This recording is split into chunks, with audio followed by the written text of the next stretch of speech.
Oh, we are off and running. Good morning, everybody. Brian here with you. Jake producing. We call it Mornings with Brian Haldane. This Tuesday is underway. Welcome aboard. How you doing today? A lot of ground to cover. A lot of topics to talk about. You heard the lead right there with CBS. Are we looking at the end of Roe v. Wade? Are we looking at a near 50-year standing decision in the United States making its way out the door? We'll talk about it in a second. Cover a lot of ground. Got a lot of topics to talk about today. We got a full show. Let's see. Look at the rundown here. Let's talk small business with the Baton Rouge Area Chamber at 7:15. Chris Spalaton with the Chamber heads up their Small Business Services Division, which was launched last week. That'll be 7:15. Expansion of liquefied natural gas, LNG, coming from Louisiana, coming from Texas. What does this mean in our backyard? Dr. Greg Upton from LSU's Energy Center, Center for Energy Studies, will join us at 7:35 to talk about that. Little check-in on the legislative session. Why is it that stay-at-home seniors, like live-on-their-own seniors, are always the last to get any help from the state legislature? Well, there's a bill by State Representative Tanner McGee that looks to remedy that. Andrew Mull speaks on behalf of that bill, talking about that at 8:15. We will have D.C. Current with Congressman Troy Carter at 8:35 as well. Oh, also, in this hour, I'm going to skip right past this. So, you ever watch the Game Show Network? There's a show on the Game Show Network called America Says. Fast-paced show. The clock is ticking. Kind of a pressure cooker of a show to come up with answers to surveys. It would be like if Family Feud were on a tighter clock and you were asked to come up with multiple, if the top 6 answers are on a board. Well, if you're asked to come up with all 6, trying to rattle them off in a row, that's what America Says is. John Michael Higgins is the host of that show. He will join us at 6:52. Also, a lot of news and notes throughout as well. We'll get to all of it as the show wears on. Right now, though, got to start off with the Supreme Court. The headline reading, Supreme Court drafts opinion to overturn Roe v. Wade, leaving abortion rights to states. Per the Associated Press, a draft opinion circulated among Supreme Court justices suggests that earlier this year, a majority of them have thrown support behind overturning the 1973 Roe v. Wade that legalized abortion nationwide, according to a report published Monday night in Politico. It's unclear if the draft represents the court's final word on the matter. Let's start there. It's unclear if the draft represents the court's final word on the matter. The Associated Press could not immediately confirm the authenticity of the draft that Politico posted, which, if verified, marks a shocking revelation of the High Court's secretive deliberation process, particularly before a case is formally decided. A Supreme Court spokeswoman said the court had no comment. The news outlet published what was labeled as a, quote, first draft of the opinion of the court in a case challenging Mississippi's ban on abortion after 15 weeks, that case known as Dobbs v. Jackson Women's Health Organization. The Supreme Court has yet to issue a ruling in the case, and opinions, even justices' votes, have been known to change during the drafting process. The court is expected to rule on the case before its term is up in late June or early July. By the way, the draft is signed by Justice Samuel Alito, a member of the court's 6-3 conservative majority. Alito was appointed by President George W. Bush. What does the opinion say? Well, it says Roe was egregiously wrong from the start.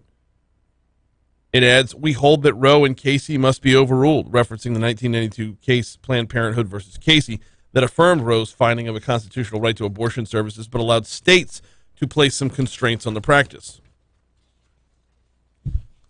It is time to heed the Constitution and return the issue of abortion to the people's elected representatives, says the opinion.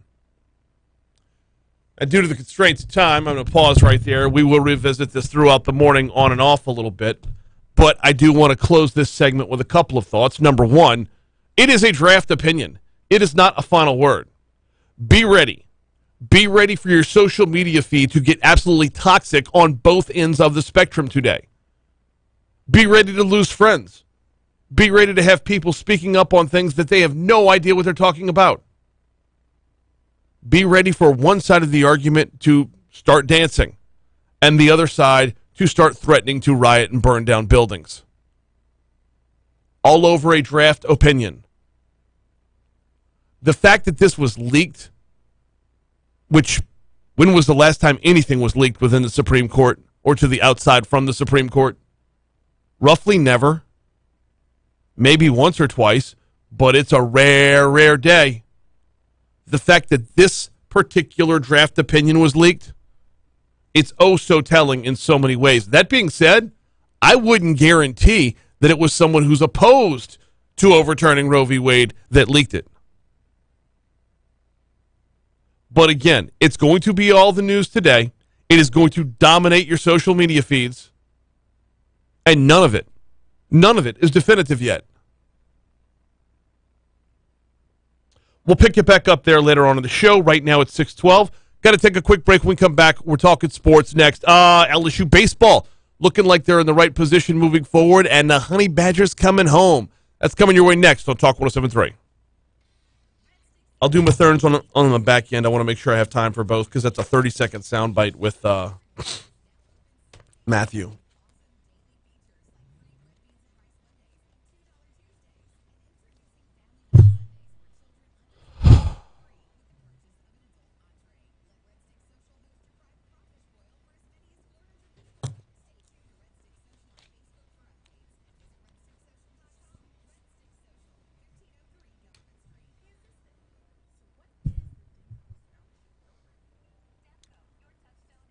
Galen, okay, where are you getting that from?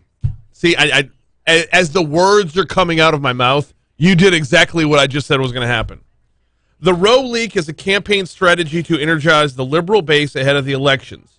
No doubt that the Supremes are leaning to redefine abortion rights, but the first time in history, a leak? Okay. Where are you getting this information from? How do you know that it's a leak by the left? When, oh, by the way, it's only May right now, the decision would come out in July, which is still plenty of time to energize your base before midterm elections. Where are you getting that this is coming from the left?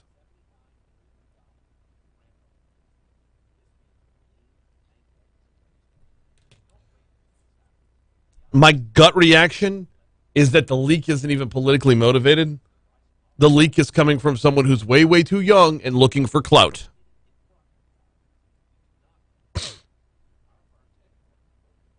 Hey, Renee Watches America says, awesome, then you're going to love 652. I actually talked to John yesterday. Tough to get somebody on in the 6 o'clock hour Central Time when they're out in the West Coast, you know? So, it's recorded.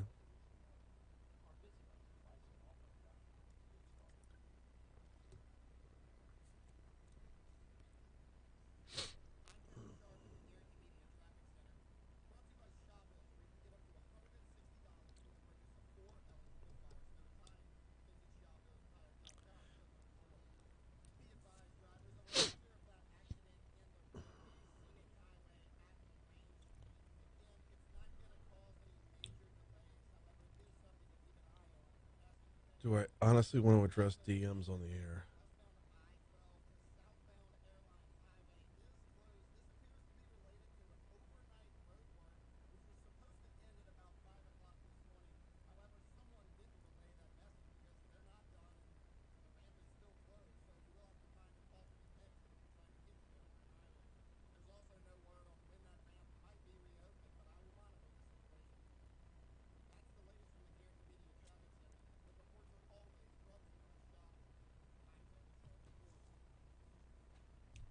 No, I also don't believe the leak was put out by somebody on the right just looking to test the waters.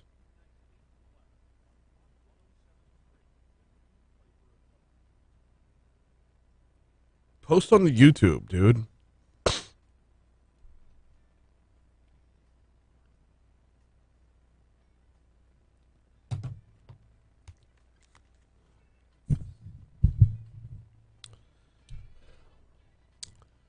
.616, Talk 107.3 FM, WBRP. Mornings with Brian Haldane rolling right along. Sports time over here.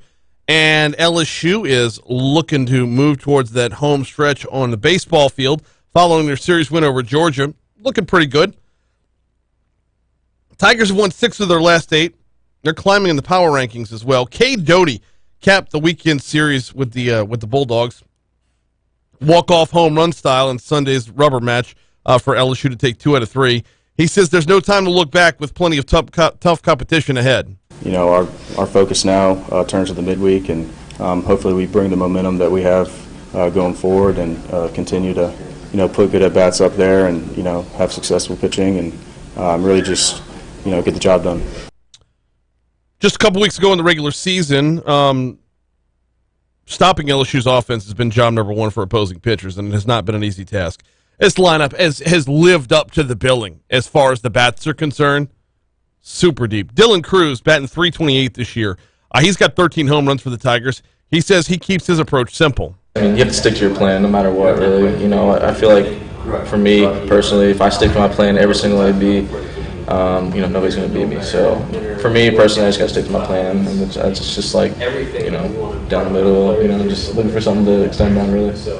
That baseball season continues tonight. LSU hosting Nichols, 6:30 p.m. in the box. Means pregame starts at 6 over on our sister station, Eagle 98.1. LSU will be on the road this weekend, 3 games set at Alabama. So Tigers will hit the road, but you got them against Nichols tonight. Over to football, we had the news as the show was, we had about half an hour left in the show yesterday when it broke. Tyrann Mathieu is a New Orleans Saint. Per Adam Schefter, the deal is now in place. Saints and Tyrann Mathieu officially reach an agreement on a 3-year, $33 million contract that includes $18 million fully guaranteed per sources. Now, the language is still being finalized. The deal does need to be signed. But Tyrann Mathieu is, per Adam Schefter and other outlets in the NFL, coming back home to New Orleans. Our news partners over at WBRZ actually got some audio of Mathieu about, it was a little bit less than a month ago when he visited New Orleans in the first place. I spoke about the defense and just their style and how they play. Obviously I have a great relationship with Cam Jordan, Marshawn Lattimore, the list goes on and on. And I think anytime I see the Saints play defense, I always kind of tap myself on the shoulder and say, I could probably roll with those guys, you know what I mean? So those guys are doing a great thing. The last couple of years they've been like top 5 in defense, so I don't think they really need me, but, it'll be good to go back home and kind of, throw my hand in the pile and help them win. This is stacking up to be a really good offseason for the New Orleans Saints. I mean, you look at the way things played out over draft day. Yes, they didn't have a ton of picks, but they got the 2 largest areas of need on day 1. You got a first-round receiver, possibly the best receiver in the draft. You got a first-round tackle. Don't know if he's the best tackle in draft. Smaller schools, so your sample size or what you're looking at is going to be a little bit skewed. And then you come back around and you replace Marcus Williams like that. Stacking up to be a great offseason for the New Orleans Saints. Now, where are they going to go next? I mean, are there any more moves? Are there any more tricks in the bag? I can't wait. 6:20. Let's catch that Fox Business Report.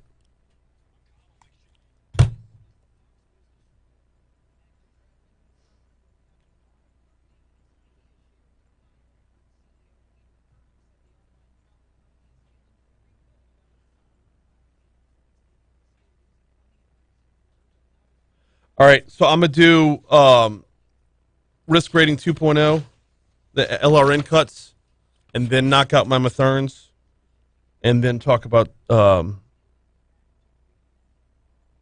stadiums, all in one.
624 Talk 107.3 FM WBRP. Galen says on YouTube the road leak is a campaign strategy to energize the liberal base ahead of midterm elections.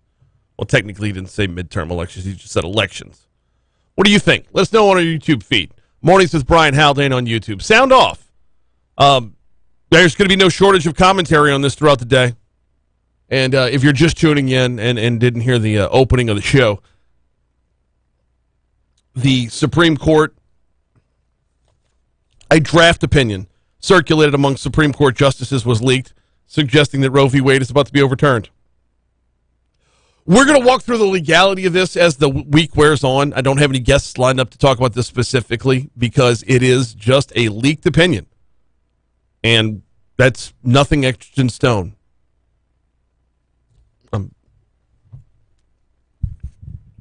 Right now, though, got a lot of ground to cover, so let's keep it moving. Congressman Garrett Graves, and you're going to hear more about this in the news at the bottom of the hour, says the efforts are still underway to provide homeowners a little relief from the Risk Rating 2.0. NFIP, the National Flood Insurance Program's Risk Rating 2.0, has gone into effect. Graves says it's an undue burden on many. He says amendments have been drafted to provide temporary relief, but the Democrat majority in the House just isn't interested in fixing the problem overall. We've been blocked from even offering the amendment. We're saying, hey, just give us a vote. And they blocked us from even offering the amendment. Graves says amendments to delay the new rates from being collected are being blocked from the proposal on the House floor. Risk Rating 2.0 sets flood insurance rates based upon a structure's value and the flood history of its location rather than the old system which uses flood zone maps. Graves says it was supposed to lower rates for property owners overall. From less than $600 a year to $8,000 a year. And you just can't afford all of these increased costs. No, you can't. It's the repercussions of this are going to be ridiculous and widespread. Graves says he and colleagues in flood and hurricane-prone areas continue working on possible solutions to the high cost of flood insurance. One proposed bill that has some bipartisan support out there is that would allow homeowners to choose between the new rate system or the old one and to require greater transparency in how they're putting these rates together. By the way, the solution to this doesn't happen on the flood insurance end. It happens on the flood mitigation end. You can work better to prevent the damage of storms beforehand, and we're all going to be doing better, and then we'll see rates start to come down on their own a little bit on the back end. But you got to get the work done now because, well, we don't have 100% protection from storms, floods, and the like. All right. So let's dial it back to Saturday night. After yesterday's show, and I was just enamored with the Garth Brooks show, or those that got to attend it and shared their feeds on Facebook. One thing that nobody shared a feed of was, and this is why you always get the best of everybody's world on social media and not just the drab and the humdrum. Nobody was sharing the concession lines. And apparently that was a big thing. Apparently there was a lot of congestion at the concessionaires. In fact, this was a topic of a Daily Report article, which I'm trying to pull back up right now. Daily Report article where they sounded off Garth Brooks concert complaints about concession shortages were due to a pop-up ad, due to a, quote, different crowd. The Daily Report says over 100,000 fans packed LSU's football stadium Saturday night for Garth Brooks' return to Baton Rouge, but some concert goers had complaints about delayed or unavailable concessions, notably bottles of water. However, the issue wasn't that the stadium hadn't stocked enough refreshments for the packed event, but that this was a different type of crowd, says Cody Worsham, Strategic Communications for LSU Athletics. During football games, Worsham says some fans leave at halftime or the third quarter, lessening traffic in the stadium's concourses. This, of course, was not the case for the concert, where almost every fan stuck around to its multiple encore end. When we had to run out to replenish concessions, Worsham says, there were delays getting up there because of how crowded the concourses were. The main issue was getting additional cases of water bottles to the concession stands, but Worsham says those bottles got there eventually. No one actually ran out. So the complaints that I heard yesterday after the show from a couple of different people, actually, the complaints that I heard were not that it was because the crowd was sticking around, but because the crowd was forced to wait in line for so long. And the question that I was asked was, how much of this is because we've moved to an entirely cashless system? Think about it. You walk up to a concession stand, you say, "I'd like a beer, please." They say $10. You hand them $10, they hand you a beer. Instead, you walk up to a concession stand and say, "I'd like a beer, please." They say $10. You put your card in, you wait. You wait for the chip reader, you wait. You wait, and then you get your beer. What I was told was it was a very slow-moving process. Well, I wasn't in the stadium for this, but I have seen that LSU is predominantly cashless at this point right now. Going to a number of basketball games, it was cashless as those concession stands. And if this is the way of the future, which I'm sure it is, and I'm sure they have their reasons, but if this is the way of the future, be ready for it, because it's going to remain slow. It's going to remain an issue. You can't just make a quick transaction. You have to wait on the technology for the chip reader and the receipt, and then here you go. But if concessions were the biggest problem from Saturday night, I'm sure Garth Brooks fans are still over the moon about it. Quick break for news. When we come back, it's Tourism Week. Next.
She led with it.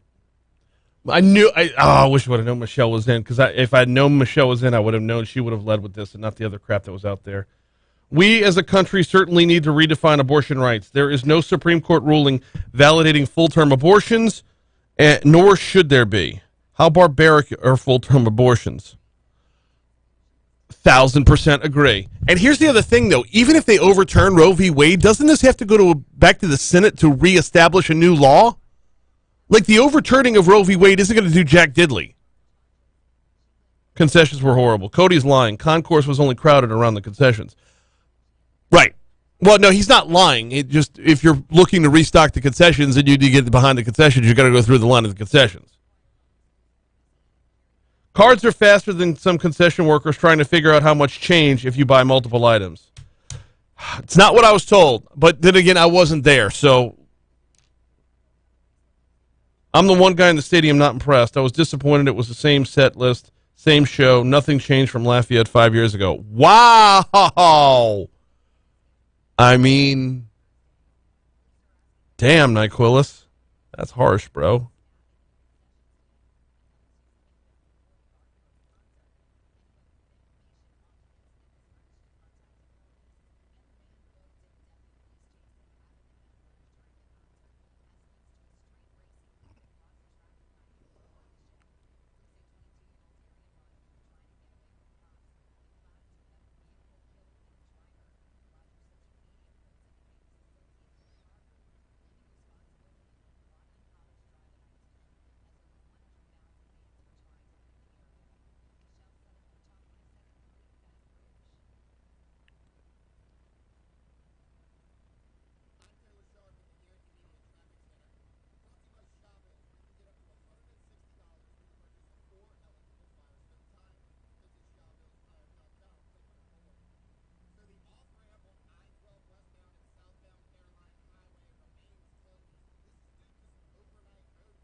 So I had a really weird text interaction last night.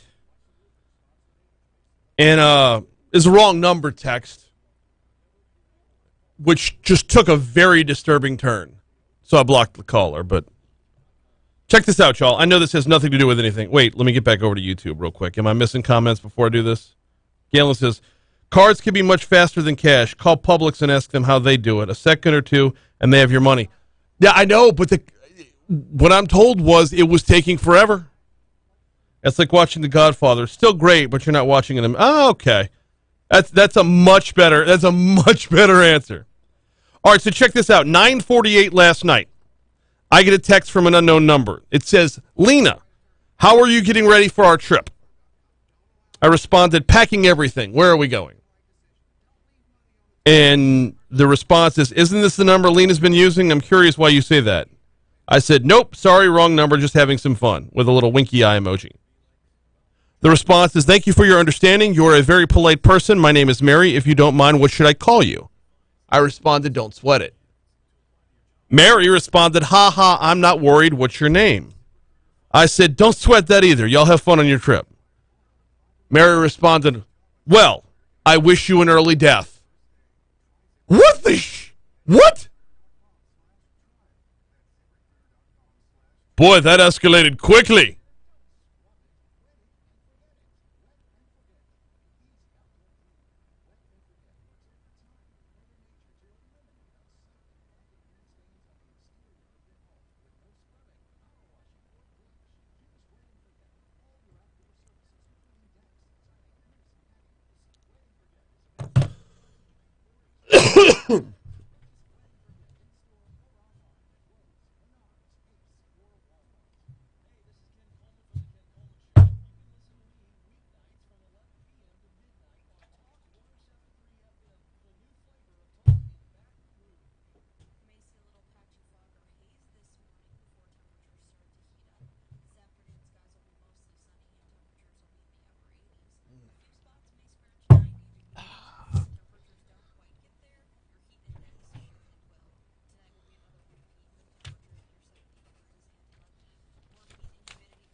I think Nick Quillis hits the nail on the head here.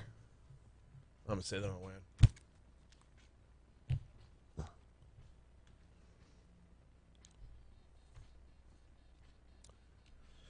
638 Talk 107.3 FM at WBRP. Back to the YouTube chat where Nick Quillis comments on what we were talking about in our last segment with the cardless or the cashless system. The problem with cards, specifically in Tiger Stadium, is they're wireless card readers. And Tiger Stadium has horrible cell service and Wi-Fi. We talked about it with Haggai Davis on Friday in a Cup of Tech Gumbo. What can you expect when you have 100,000+ people in one place? All of them looking to get active on social media. You can expect those kinds of delays. So, I don't know enough about their system to know what's hardwired and what's not. But if it's going to be a cashless system and you don't want the concourse overflowing with people who are missing out on the show because they're waiting in line, then yeah, I'd go either, let's just swap. Everything's $5 and $10. You don't have to count out change. It's not like you're charging tax on it. It's $5 and $10. Nobody's counting quarters and nickels to give it back to you. I'll give you a 10, you give me a beer. Hell, if it's a premium beer, I'll give you 15. I don't care. But if we're going to stay cashless, and it appears we are, there's got to be upgrades. All right. Oh, hey, speaking of Tiger Stadium, let's go right across the street from Tiger Stadium and get your lunch plans today. Maybe swing by Mathern's on Nicholson if you're in or around the campus area. Or hell, if you're downtown, you got Mathern's on 3rd as well. Underrated lunch counter. Want to know what you're having for lunch before you swing down there? Hop on their Facebook page. They post their daily specials every single day.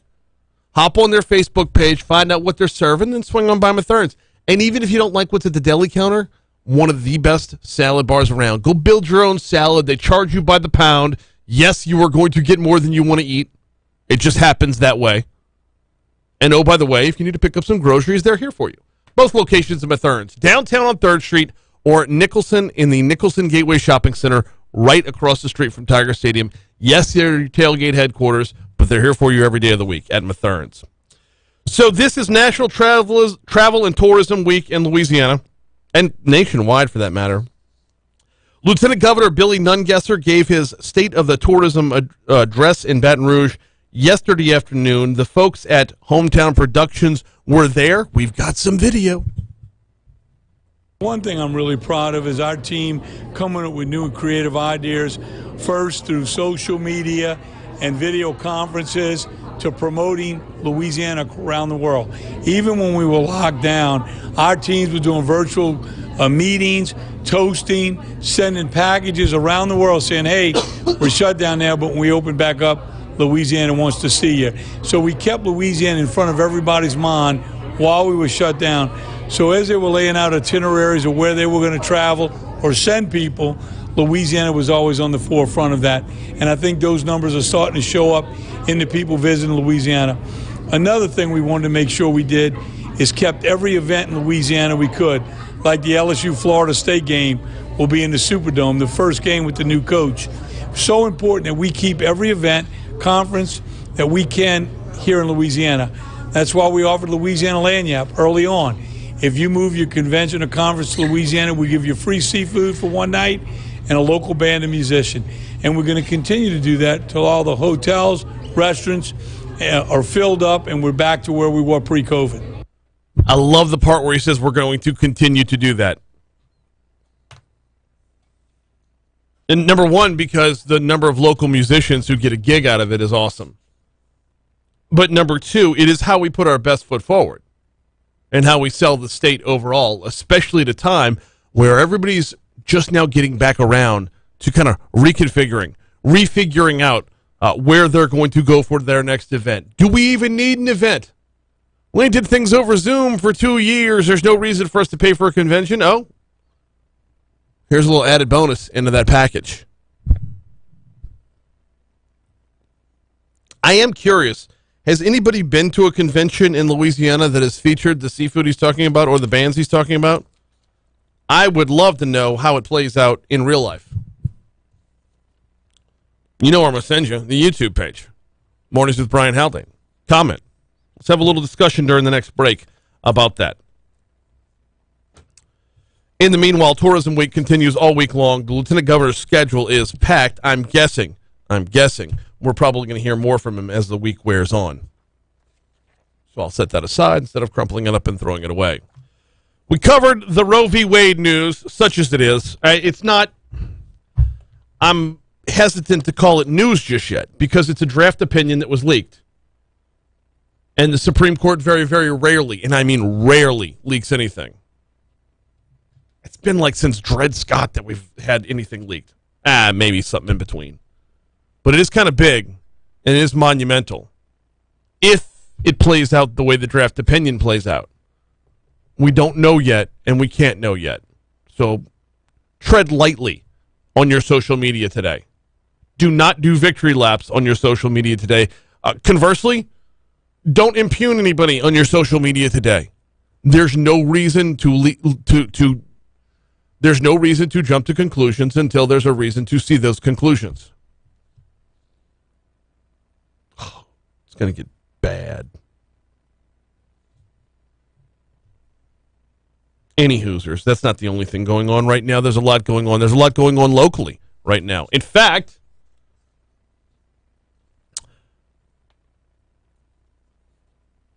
here locally, the trial for the city of St. George got underway yesterday.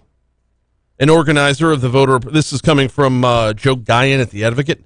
An organizer of the voter-approved effort to incorporate St. George testified Monday that race and income played no part in the carving out of the boundaries of the proposed majority white city. Why would that be your lead sentence? Unless you want it to be race baiting?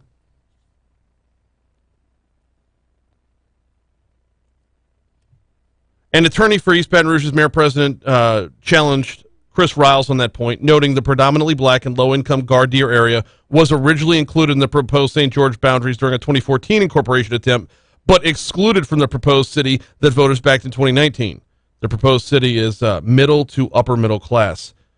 If I recall, and I guess we need to get Drew Morrell back on, if I recall, the reason for that change was the folks in Gardere didn't want to be part of St. George when it came to the petitions. I don't see a response from the St. George folks on that, so I don't know if the question was asked to the St. George folks on that. But I'm going strictly off memory here. If I recall, that was why that played out the way it did. Further down in the article, and this is one of the parts I wanted to get to as the trial wears on, and we will have more on this as the week wears on as well. Baton Rouge Police Chief Murphy Paul testified that after St. George's creation was approved by voters, the city parish asked all department heads to prepare two budgets, a standstill budget and one contemplating a 20% budget cut. Such a cut, he said, would have a significantly detrimental impact on the police department's ability to do his job and would force layoffs. Paul said the department needs $21 million more to do its job and fill 100 officer vacancies. Okay, now, we have Chief Paul on the show roughly monthly, as often as I can get him, honestly. But I'm curious. I'm curious as to why it is the folks who live in an area that aren't protected by the Baton Rouge Police Department that are footing the bill for the Baton Rouge Police Department. Isn't this part of the impetus for wanting to be their own city? A small part of their impetus for wanting to be their own city. But the people that live outside of Baton Rouge are footing the bill for us that live inside of Baton Rouge. And I live within the city limits, and I know my taxes are going to go up. But wasn't that a small, just a tiny little piece? It all started with education. But this was a tiny piece of this as well. All right, we got a break. We will continue this discussion as the week wears on. I'm sure we'll have guests lined up on that. There will be no shortage of things to talk about. Right now, we'll break. Your money now, then traffic, then we're back at it.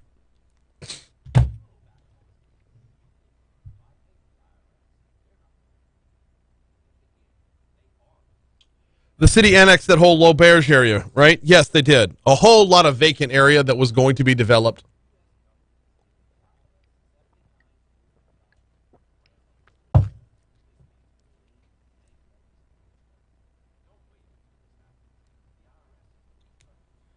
Paul needs to be fired. I don't know. The International Brotherhood of Police was... did you see that letter circulating yesterday? Good Lord.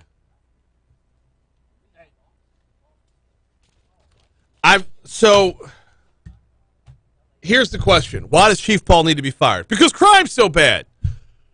Police work is reactive, not proactive. I would be happy to have the discussion after we can have the discussion and resolution to judges letting people out day after day. Chief Paul will tell you, my guys are tired of arresting the same people over and over and over again. He's not wrong about that. And BRPD has a higher clearance rate than most departments around the nation. Morale's in a weird spot right now. Eric says morale. Morale is in a weird spot right now because of, we are now, 6 years removed? 5 years removed from the chief taking over, if I'm not mistaken? And I don't think it's ever going to be, no matter what he does in that post, no matter what kind of job he does in that post, those that don't like him are not going to like him because of the way he was put in his position. Mr. Glock 45 owner says, you're right in that folks in Gardere, Hermitage, Cross Creek, and the neighborhood off Elvin, Safefield didn't want to be in St. George. I thought so. But, working off memory. The boots on the ground are fearful of doing one little thing wrong and the chief will throw you under the bus. How many firings have been overturned? Overturned by the independent panel that reviews that? I don't know. Okay.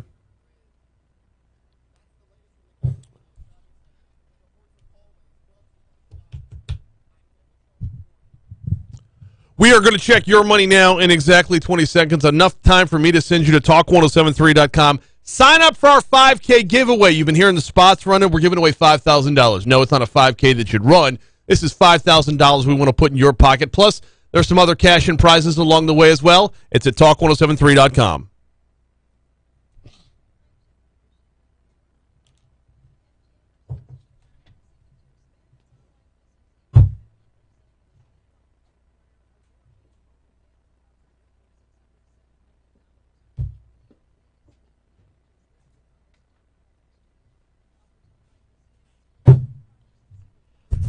You say how many firings have there been? Have been overturned? How many firings have there been?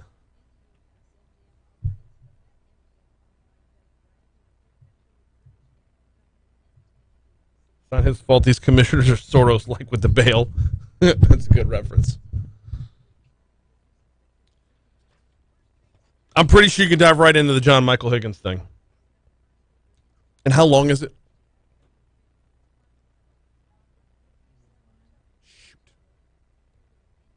It's going to be an 8-minute segment.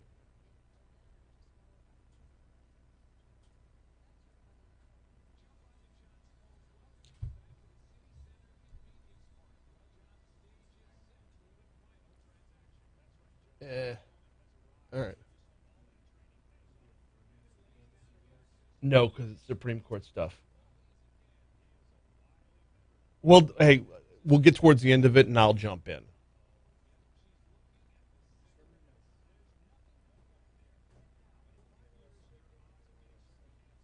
Yep.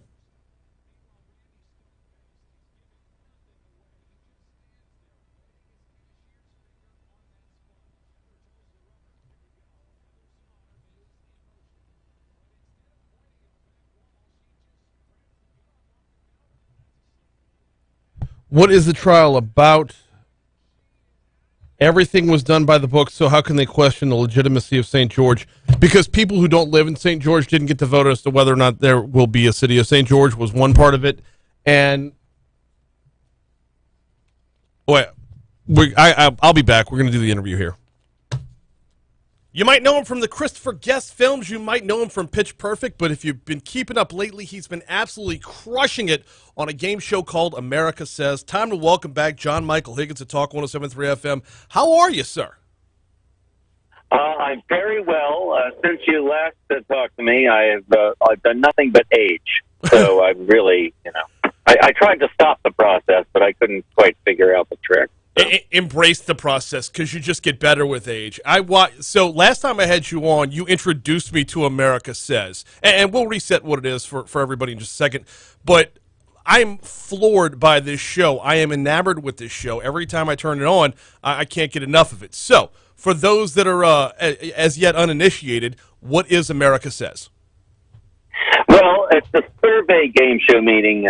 We send out a question to a survey audience, a group of Americans. They answer the question, something like, everybody likes to put ice in their plank. And then they get the answers back. It's going to be coffee, it's going to be milk, it's going to whatever it is. And then we make the contestants guess the top 7 answers. We give them the first letter, and we give them 30 seconds. Incidentally, 30 seconds is not enough time to do it, which makes it funny. No, absolutely. And it gets even more fun when people start repeating the same wrong answer over and over again. I don't know how you stand there and don't just like, they already said that, dummy. Like, I don't know. It's got to take a little hard. It's very hard not to say you already said that, dummy. But, they're desperate. And they just, maybe if they just kept saying it, it'll just pop up there because it's exhausting. Let's talk about that with the clock and the pressure of that. Does that change the game significantly? Like, it's easy for me to watch the show on television and not have the lights and the camera and the clock ticking. How much is that a game changer? Oh, it's exceptionally difficult. The atmosphere and everything is really, the contestants tell me all the time. She says, many contestants say, nobody is better at this game than I am. I'll sit in my pajamas and I'll crush, and I'll just fill in every blank quickly. And today I'm with the lights and the audience, and I'm wearing my best clothes, and I got makeup on. I got a microphone that people have been attaching to me, and your head is just not in the game. You're struggling to sort of be as awesome as you are at home. It's tricky. It's a weird atmosphere shooting a game show. I do it all day, every day, but most people, that's the only time they're going to do it in their life. Just one moment. So you try to do a tricky, standing backflip by filling in all 7 blanks in 30 seconds while all that's going on. It's just exceptionally difficult. No. I'll sit back on the sidelines and continue to be judgy in the meanwhile. We're talking with That's right. Yeah. We're talking with John Michael Higgins. He's the host of America Says. The season premiere for Season 5 launched last week, so you're already off and running with Season 5. I got to ask, what's the process been like for you to move from actor to game show host? Are there similar skill sets there? What are you embracing the most about it? Well, I was very surprised to become a game show host. It was not a job that I thought I was ever going to do, but I am now doing it. But I'm also still an actor. I'm on Saved by the Bell across the, flip your television channel and you'll find me over there on Peacock. So I'm still an actor, but the things I think that I brought to the show from my acting world is improv skills, which I have always had. Most of the movies I've done are largely improvised. The ones you mentioned, Best in Show and Pitch Perfect, and so that skill really has helped. And really, that skill is just a type of acting skill, which has to do with listening closely. Great improvisers spend 98% of their time listening as hard as they can, and then 2% with an inspiration of some sort. And those are pretty much the proportions on the game show. If I listen very closely to the contestants, to every single thing they say, I will say something clever in response. I can't help but do it because it's going to be an honest response. And that's it. I think that's what an actor can bring to a game show host. Talking with John Michael Higgins, and you brought up Saved by the Bell, and I'm glad you got to that because I just wanted to thank you, Principal Ronald Todman, rivaling Principal Belding from when I was growing up. It's so cool to have a show that I have a 14-year-old daughter. To have a show that we could both relate to is just a lot of fun, and I would assume it's been just as much fun making that. It really has. I love that show. It's just an incredibly well written show, and strangely, for this reboot, we ended up on a lot of top 10 lists of the television shows of the year when we premiered. So everyone was shocked by that it was a reboot of a 90s sitcom, and we were getting top 10 show of the year like Handmaid's Tale or something. It's like, wow. But it's just beautifully written. And I have to say, I'm really pleased that my demographic has expanded. The two shows that I'm currently doing, America Says and Saved by the Bell, are really, it's a phrase that gets thrown around a lot, but it's true in both of their cases. They're family shows. Anybody in the family can sit and watch and enjoy them. Your grandmother will sit with the 4-year-old and the 32-year-old, and they're all enjoying it at the same level. So I'm really pleased to have those types of projects in my life. Getting back to America Says a little bit with John Michael Higgins, got to ask you about the Game Show Network itself and investing in not just like showing old versions of Card Sharks, but original content, like putting effort into bringing something new and fun to the game show world. What's that level of investment like on your end as the recipient of it? Well, yeah, I'm glad you mentioned that. The Game Show Network has, studied game shows very carefully, and they have sort of created in the lab, certain shows that sort of check boxes off that great game shows have succeeded with, and they can create their own sort of admixture of those elements, and that's really what America Says is. It's a lot of certain pleasure buttons which they understand how to push. And so they design these shows really well, and this original content, and they are aware that the host is an important element of that, and they're trying to make the hosts a little bit more freer. It's not such a podium show where I'm standing behind a podium with cards and says here you did this. It's no longer that. It's more about improvising with the contestants, getting into their lives a little bit, but keeping the game going and keeping it dramatic. So, unfortunately, that's where we're going to have to call it. He is John Michael Higgins, host of the game show America Says on the Game Show Network. It airs Monday nights at 6:30. Here comes CBS News.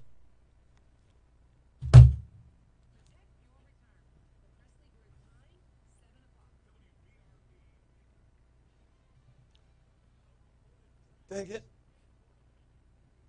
Oh! Crud! All right, let's dive back in, guys. Sorry.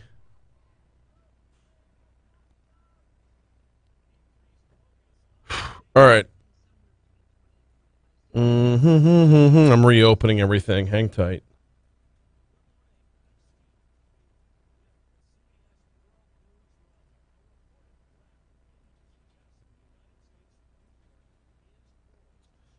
Okay, going back up to Troy's comment. I believe the other issue in the St. George trial is there was no plan of government submitted to voters before the election. Just reporting, not necessarily agreeing. Yes, and so this is one thing. I've had Drew Morell on the show a number of times, and I have trouble having Drew on this show because I can't argue with him. I would love to, but I don't have the other side. So the problem is, every time they try to submit any kind of plan, it's rejected, saying it's too soon to have a plan. You can't have a plan right now because you don't have a city. And then they're told you can't have a city because you don't have a plan. I don't know in what world that makes sense.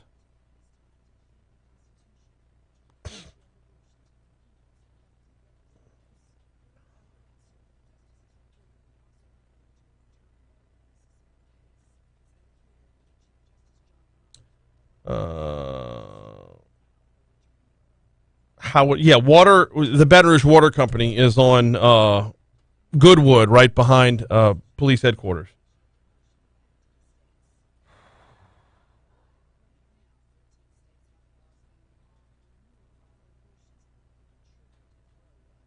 No, it makes it sound. Yeah, Naquilis just thought it was run by Baton Rouge because it's called the Baton Rouge Water Company, but it's.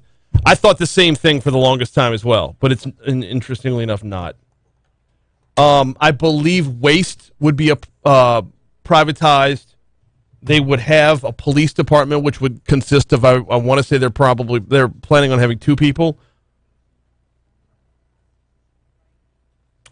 It seems like schools would be easy. Already have the districts and schools in place. So they would still have to form their own independent school district, just like Central, Baker, Zachary. And this is what started this whole thing was way back in the day, all they wanted was an independent school district.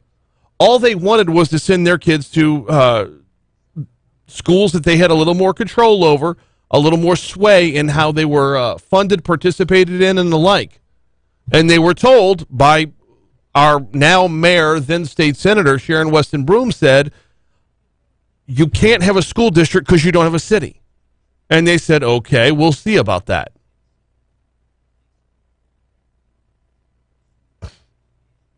You be a reserve officer for St. George? If you are, then you need to change your handle to Deputy Dilwad.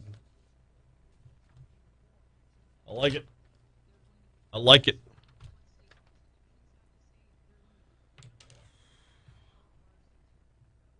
Officer. No, deputy sounds better. Well, deputy would be sheriff's office. Yeah. Officer Dilwad.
So Renee sounded off earlier. She loves America Says. So do I, by the way.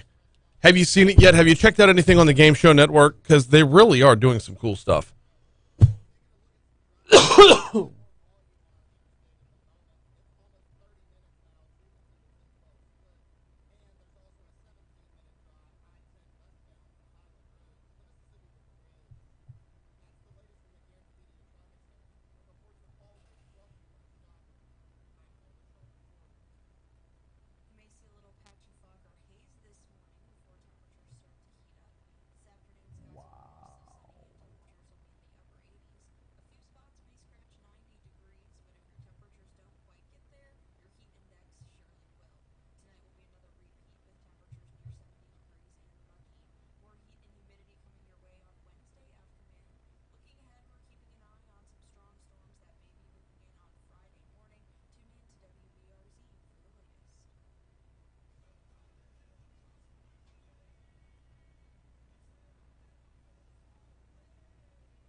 .706 Talk 107.3 FM WBRP Mornings with Brian Haldane, rolling right along. Hour 2 coming your way right now. Brian here with you, Jake producing.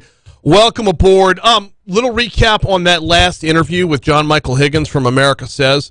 Also, you remember from Pitch Perfect and all the Christopher Guest films as well. Best in Show, Waiting for Gup, and all those great Christopher Guest films. But and Principal Toddman from Saved by the Bell as well.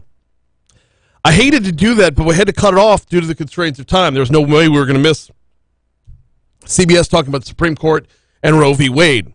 So, had to cut the interview short there. Normally when I have those interviews, they limit us to a 7-minute interview, and that was an 8-minute segment. And for some reason, when John Michael Higgins and I got to talking yesterday, we ended up running well over 9. So, there was a little chunk on the end of that got missed on air. If you wanted to check it out, it's going to be available on demand at talk1073.com. And if you have not yet seen America Says, I highly, highly recommend checking it out. Monday nights at 6:30. They got a number of repeats as well. But the stuff that Game Show Network is doing is pretty cool. He started talking about it towards the end there. That they've got a whole crew that's kind of focus group, the best of what's come from previous game shows. What is it that grabs America's attention? What is it that grabs audience's attention when it comes to game shows? How can we, extrapolate the secret sauce and put it all into new game shows? And they've been doing that. And America Says it's fun. So, check it out. Coming up this hour, let's talk small business services from the Baton Rouge Area Chamber in our next segment. Let's also talk about exporting more LNG and what that will mean for Louisiana. That's coming up. We got Chris Ballatin from the Baton Rouge Area Chamber in our 7:15 segment. We've got Dr. Greg Upton at 7:35. Right now, though, we start off the second hour with top stories and trending. Let's get it.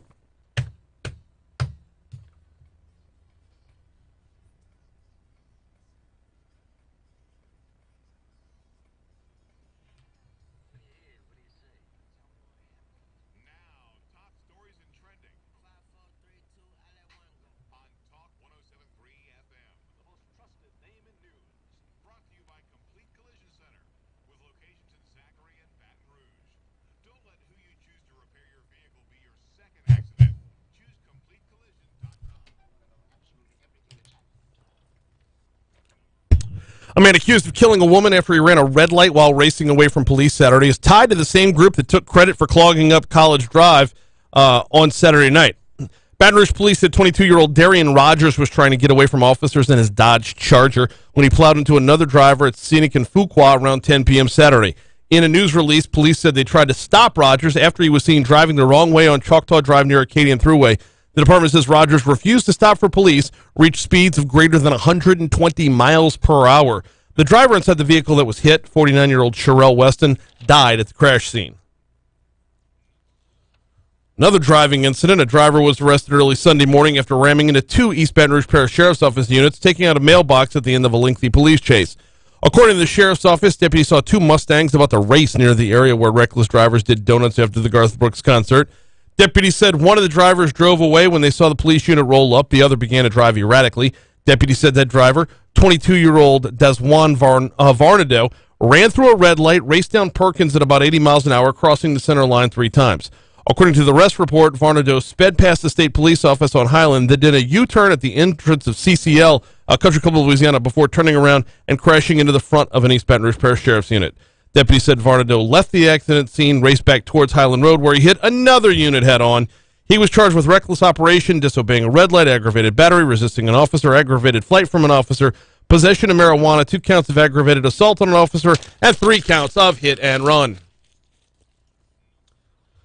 The trial for St. George got underway yesterday. We had a little bit for you on this last hour. Now in the hands of Judge Barton Cody. He'll have to decide whether allowing the city of St. George to become reality will adversely affect the city parish. Actually, that's not what he's tasked with deciding. He's deciding if it will become an actual city. Around 30 witnesses are set to take the stand in this trial, which is expected to wrap up by the end of this week. Only 5 testified yesterday. Things picked back up 9:15 this morning.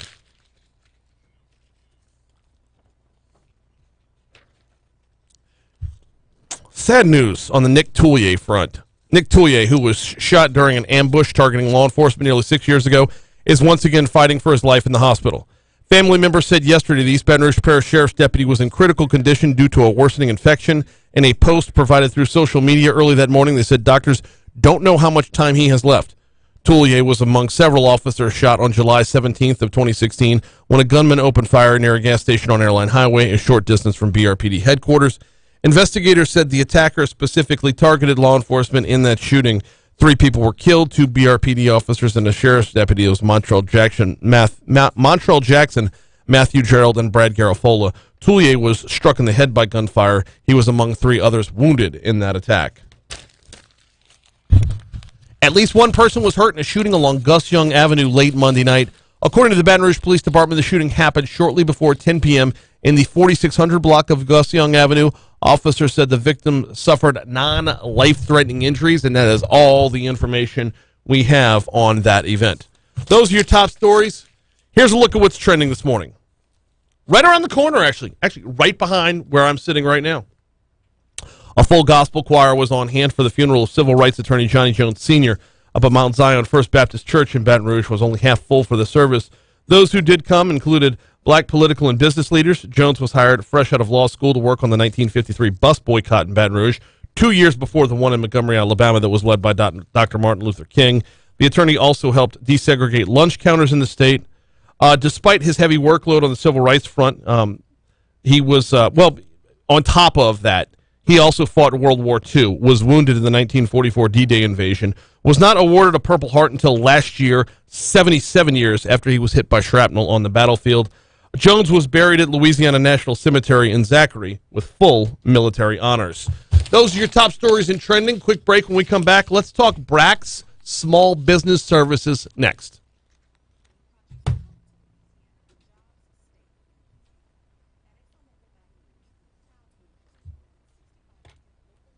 Hey, Chris. Hey, this is Brian. We got about a minute and break or so before we're coming your way. Pronounce your last name for me, please. Spalaton, okay. Just making sure. I had only seen it written so far, so... All right, hang tight. Coming your way in just a sec. Thanks.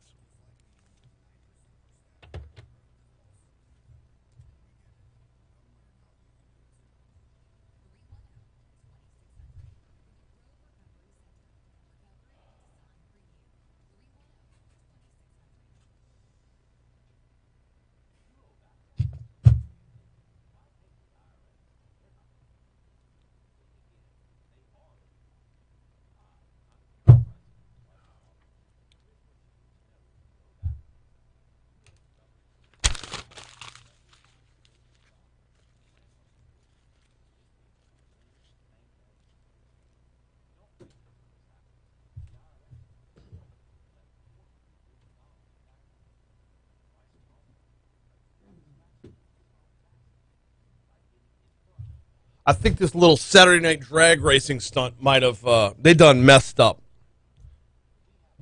So for those that are familiar, this drag racing's going on in Baton Rouge like all the time, right? It's like every weekend up Florida Boulevard, which I've never understood. Go to Choctaw. There's nobody there.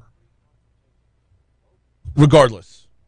I think they crossed a line, and they're going to force BRPD's hand.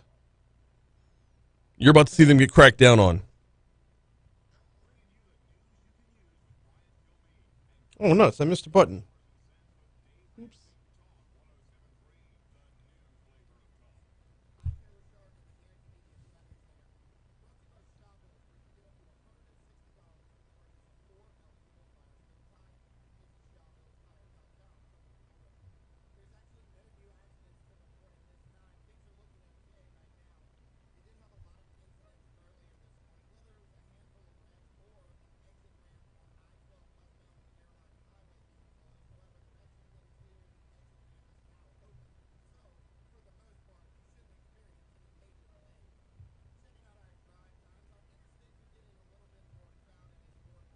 Okay, Naquilla says, is Dominic Toretto in charge of all his drag racing?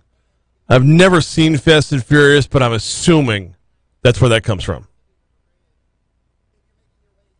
What a dude, and how the hell do you go 77 years without getting a Purple Heart? So, yeah, I know. Ridiculous. Absolutely. And he's not the last one. Can you reset the video? I'm told it's frozen.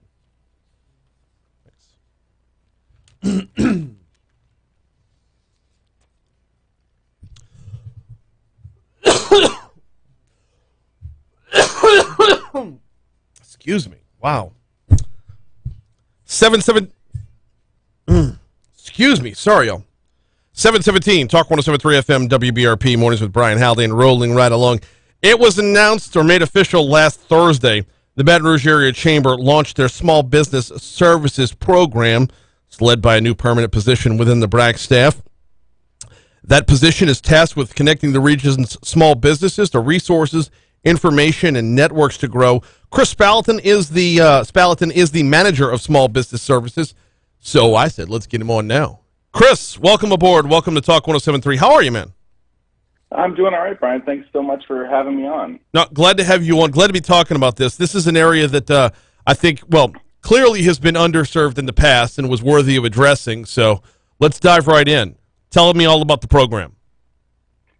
So you couldn't have said it any better. My primary role is to connect small business owners, entrepreneurs, anybody who's got an idea about just getting started or is looking to kind of level up their company, connect them to any programming that's available, any sort of information they can get from a webinar or a in-person seminar now that COVID's kind of receding. And then also, I think just broadly speaking, networking. Now, as the company gets a little more established, there's a very large suite of incentives that's available to them. So the through line through there is networking and making sure people know that they got somebody in their corner fighting for them. Let me tell you what I love about this is that every time there's recruiting of another big company to come to town, you know, every time the Baton Rouge Area Chamber is out there trying to land a big fish, we hear about incentives, whether they be tax incentives or some kind of package that's put together to woo them over this way. And the number of small business owners who say, hey, I've held down payroll for 20 years in this town, where's mine?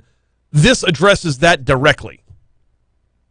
Right, and that's something, you know, our business retention expansion, kind of the traditional business development, we're obviously amazing at that. We take that very seriously. That's a big part of what we do. Like you're saying, kind of the big project wins with a lot of zeros on the capital expenditure and hundreds of new jobs, even thousands in some cases.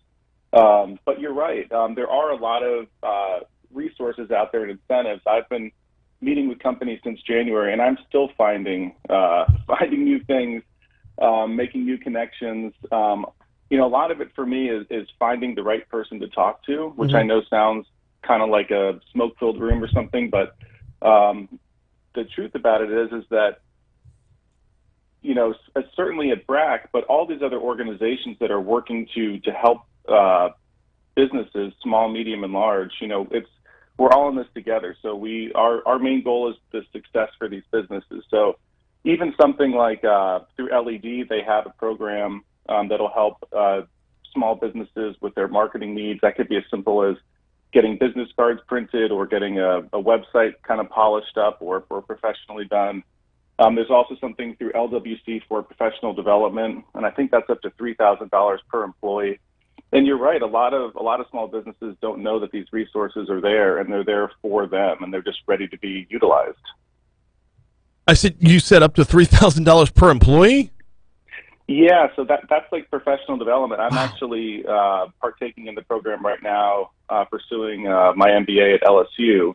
But it can also be for getting certifications or maybe getting trained up on Salesforce or Microsoft or any number of things, anything that'll kind of give you a little bit of an advantage at the workplace.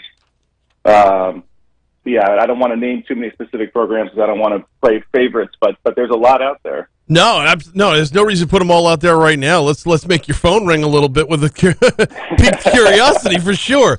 Hey, Adam Knapp, yeah. President CEO of the Baton Rouge Area Chamber, said in the press release announcing this small business services program is, quote, to quote, diversify the Baton Rouge area's industry base and job opportunities. We know our focus cannot solely be on big project wins. How do you diversify small business? Isn't it kind of you just taking what pops up? I think, yeah, I think, yeah, not to make it too simple, but I think you're right on that. I think that, again, there's kind of a perception that sort of power begets more power, but the idea is, at least my experience owning a small business, in my prior life, was that it sort of a lot of the time feels like you against the world. Yeah. So a lot of kind of making it or not comes down to just your grit, your determination. A lot of these things are on the margin. So if there is somebody that's out there that's that has you in mind, that's kind of on your side, that's in your corner, sometimes just that little bit of help or attention can be the difference between, you know, making a sale or learning about a new opportunity. So in that sense, yeah, I mean, not to oversimplify it, but it is about supporting what's out there. The tricky part with business development and with small business services is that it kind of needs to happen organically. You can't really force it. So in that sense, yeah, it's up to the community to decide what they're interested in, how they feel they can make a difference, how they feel they can make money, you know, doing some sort of pursuit. It's pretty scary to go out there on your own. So if anybody's going to take that initiative, we are here to help them in any way that we possibly can. The other tricky part, I would imagine, would be not picking and choosing winners within that. It is keeping a clean slate every time out, and just, I mean, obviously history will favor the aggressors for sure. Those who are bold enough to get out there on their own are going to be the ones that succeed. But from your standpoint, making sure it remains a level playing field.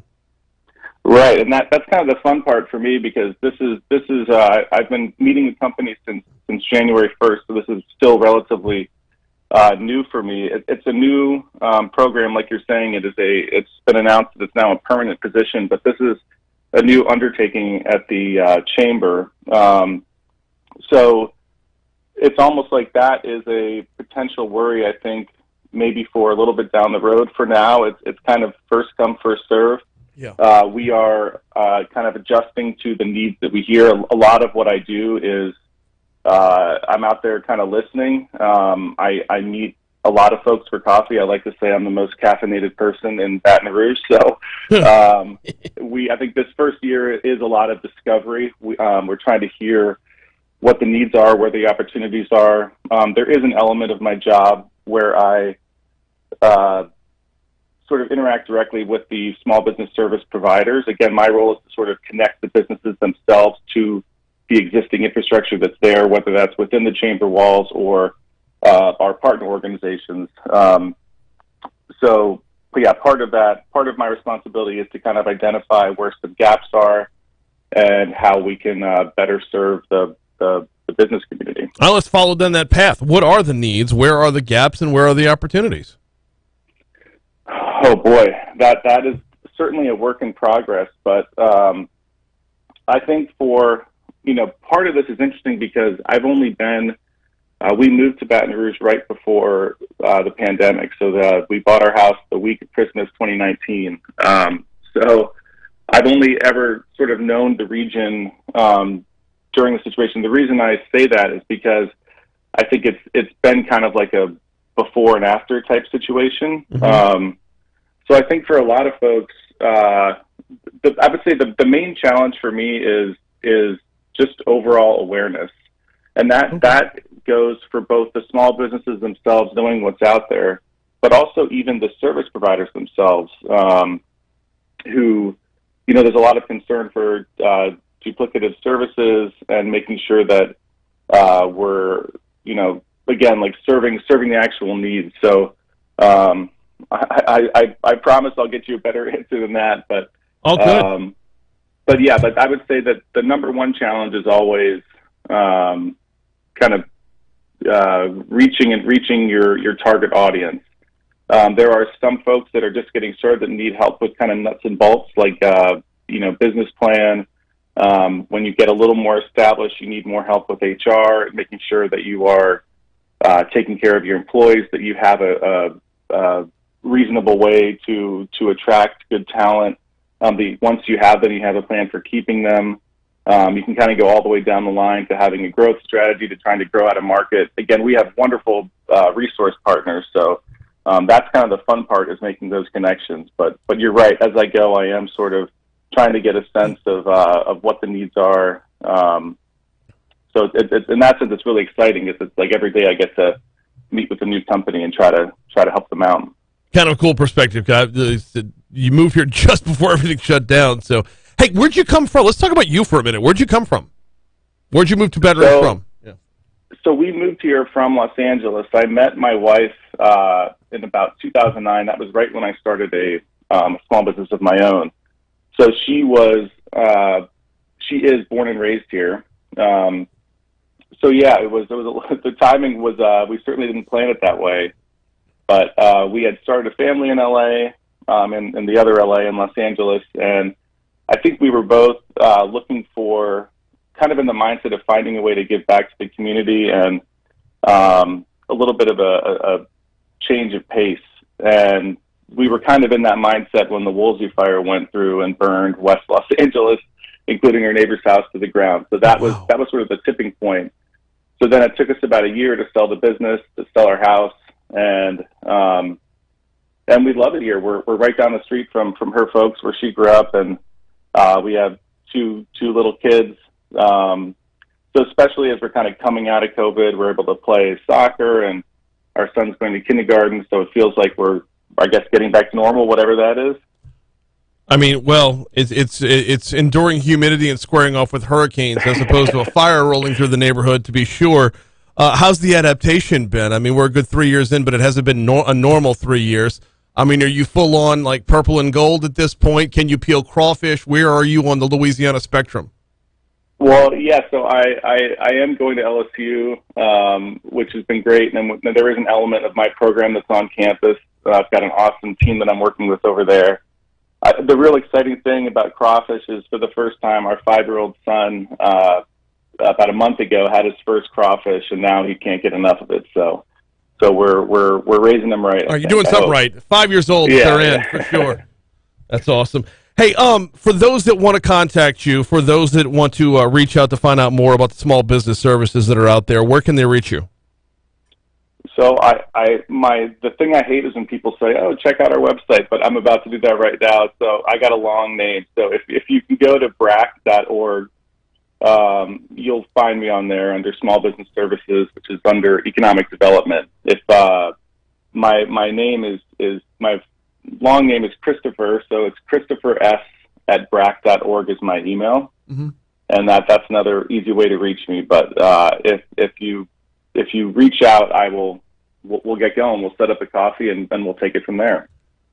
The networking starts with the coffee. He is Chris Spalaton, the manager of small business services over at the Baton Rouge Area Chamber. It's not the last time we're going to talk, man. I'm very intrigued by the program, very intrigued by where it's headed and how it can help. I appreciate you hopping on board today.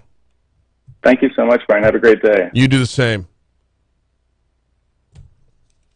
The program will serve as a guide and connector for local entrepreneurs and small business owners to Baton Rouge's small business ecosystem, providing often needed support and navigation through the intricacies of business ownership. This is a force multiplier for an entrepreneur, a force multiplier for a small business person. This is basically staffing yourself up with people to help keep your business running with all the resources that are available without actually doing that. So we're going to include that email address for Chris when we post this up on demand at talk1073.com. If you wanted to follow through on that. In the meanwhile, we got to take a quick break. When we come back, let's talk about the Department of Energy approving additional natural gas exports from Louisiana. What are the repercussions here? And by the way, I did see your post there, storm warning, and that's why I asked that question. His email address is christopher.s@brac.org, if you would include that in the body of the post.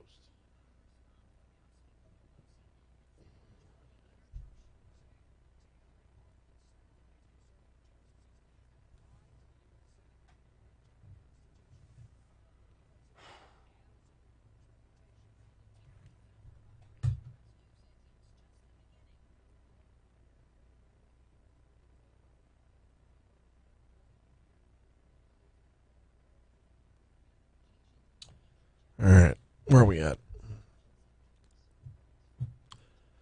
Taught a 70-year-old from Georgia how to eat crawfish yesterday. It's a cool thing to watch.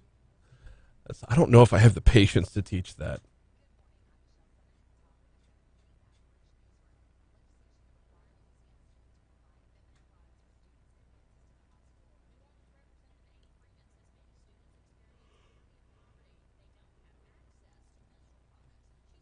Ooh, scoozy.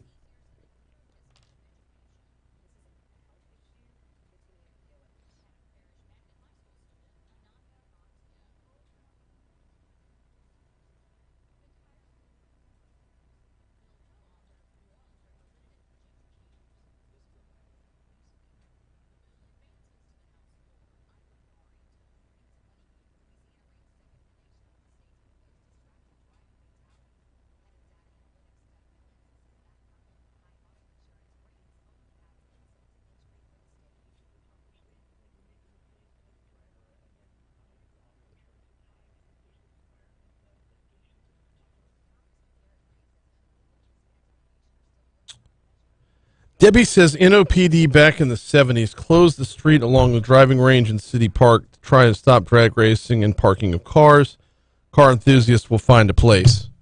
Yeah, I don't understand it. Like, I don't get the whole scene. By the way, I texted you, Jake, I texted you the next guest's phone number. I don't get the whole scene and how that plays out. Like, if they're doing something illegal and we're not stopping it, and this might be a little bit of have a broken windows theory tinge to it, but if they're doing something illegal and we're not stopping it, aren't we telling them that doing something illegal isn't going to get you in trouble? Unless there's something deeper going on here where they're providing information on bigger crimes. Yeah, we'll let you run up and down the streets on a Saturday night if you hand over a few, drug dealers every once in a while.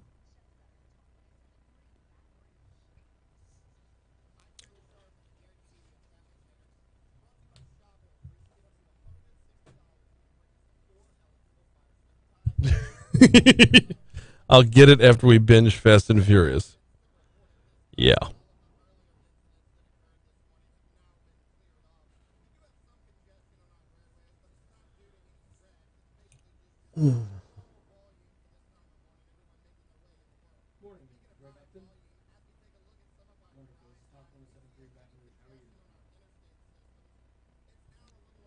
Yo.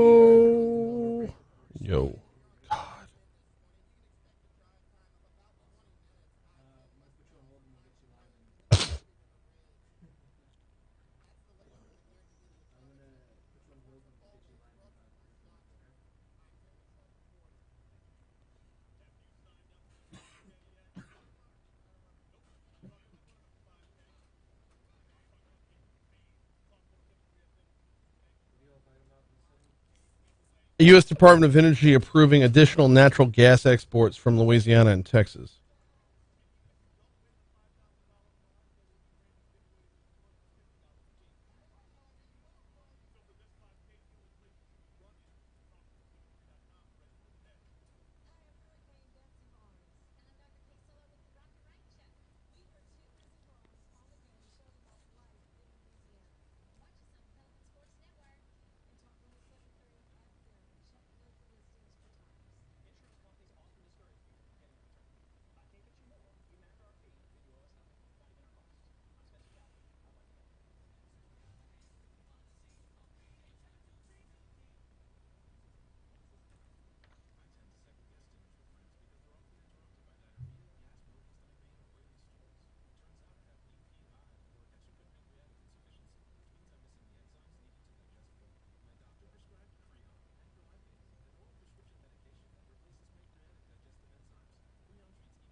Ooh, excuse me.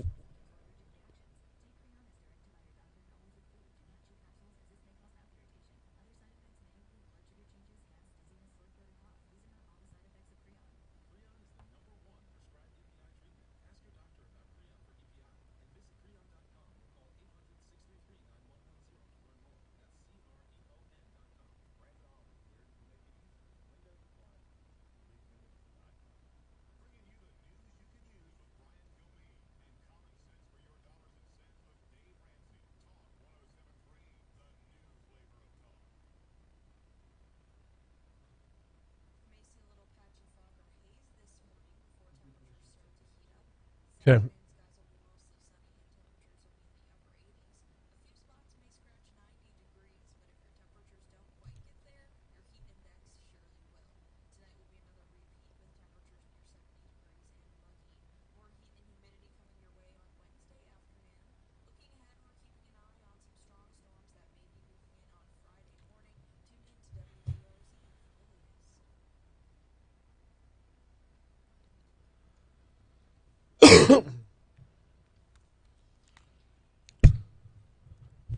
Coming up on 738 at Talk 107.3 FM WBRP. Mornings with Brian Haldane rolling right along. Big news coming out of the U.S. Department of Energy late last week, approving additional natural gas exports from Louisiana and Texas facilities. Joining us now to talk about that, Dr. Greg Upton from LSU's Center for Energy Studies. Dr. Upton, welcome back. How are you, sir? Doing great. How are you, Brian? Couldn't be better this morning. Could not be better. Got a lot of news to cover. Going to be winded by the end of the show. So, let's dive in on this one. The U.S. Department of Energy Studies recently approved additional natural gas exports. Some of this is going to come from Louisiana, some next door in Texas. How big of a news item is this? What kind of impact does this have the potential of having? Yeah, sure. So to give a little bit of perspective of, kind of why this is so important right now. Of course, when Russia invaded Ukraine in late February, a lot of countries across the world, including the United States, started putting sanctions on Russia to say, hey, look, we're going to stop purchasing goods and services from you in order to put economic pressure to end this war. But this really put Europe in a difficult situation in that Russia is the largest supplier of natural gas to Europe. And so in the short run, there really aren't any substitutes for natural gas for Europe. They need it for heating. They also need it for power generation. And so what we've seen as a response in the United States is the Biden administration has really, kind of sped up some of these permitting for liquefied natural gas export. And so how that works is we take natural gas that's, of course, in a gas phase here in the United States, and then we chill that to negative 260 degrees Fahrenheit until it turns into a liquid. And then at that point, we're able to ship it all over the world, and in particular right now, hopefully to Europe, in order to put some of the to take off some of the pressure from these geopolitical crises. So that's really what we're seeing, and it's really an important key in terms of making these sanctions effective against Russia. Effects on jobs in Louisiana. Is this going to create jobs, maintain jobs that are already there, or just stave off potential job loss? So we have 2 LNG export facilities in Louisiana right now. Both actually are in Cameron Parish. And to put that in perspective, there's only 4 in the entire United States. 2 are in Louisiana and 2 in Texas. Mm-hmm. Each one of those facilities probably employs about 100 people or so. And so as we see additional facilities come online, and there's some in the planning phases right now, as well as expansions of these facilities, it could have some impacts on jobs. But I think the bigger impact here geopolitically and globally is supplying that natural gas to the world for this Russian-Ukraine crisis. Exactly how much are we talking about here? Because I want to say the quote in one of the stories that I was reading was from Energy Secretary Jennifer Granholm says, exporting every molecule of liquefied natural gas that we can. Exactly how much are we talking about with that? So, again, to put some historical perspective, before 2015, the United States exported 0 liquefied natural gas. And so we had no exports whatsoever. Mm-hmm. And it's really been because of the advent of shale production. So this is production of oil and natural gas from these shale geological formations. that the United States has seen record increases in both oil and natural gas production. And so because we had all this natural gas, companies started to invest in these facilities, and by the way, they're very expensive facilities, to liquefy this gas and ship it all over the world. And so today we're exporting about 10% of the U.S. total gas supply. We're exporting out of just 4 facilities here on the Gulf Coast. So this is an enormous amount of natural gas being exported from just a handful of facilities. Dr. Greg Upton's our guest. We're talking about expanding LNG exports. And Greg, I got to ask you about the use of it. You were talking about your using it predominantly Russian before that, so we are filling in the midst of that crisis. How exactly is it used? It takes, as you were explaining, it takes quite the process to cool it all the way down to where it needs to be liquefied. Is it used still as liquid, or is it brought back to a different state? Yeah, so LNG is just the state at which it is shipped. And okay. So they take the natural gas, they liquefy it, and then you'll ship it across the world. And then you need what's called a regasification terminal that then takes that liquefied natural gas and then it brings it back into the state of a gas, and then it's shipped through that country's pipeline network. So, no, it is not used as LNG. It's used as natural gas, the same way it would be used here. How efficient is this process, and do we do it better than others? So it is a very energy-intensive process to ship. Okay. For a few reasons. Number one, of course, it takes a whole lot of energy to chill that natural gas to negative 260 degrees Fahrenheit where it becomes a liquid. Mm-hmm. And then, of course, you need to ship it across the world, and then there are the regasification facilities.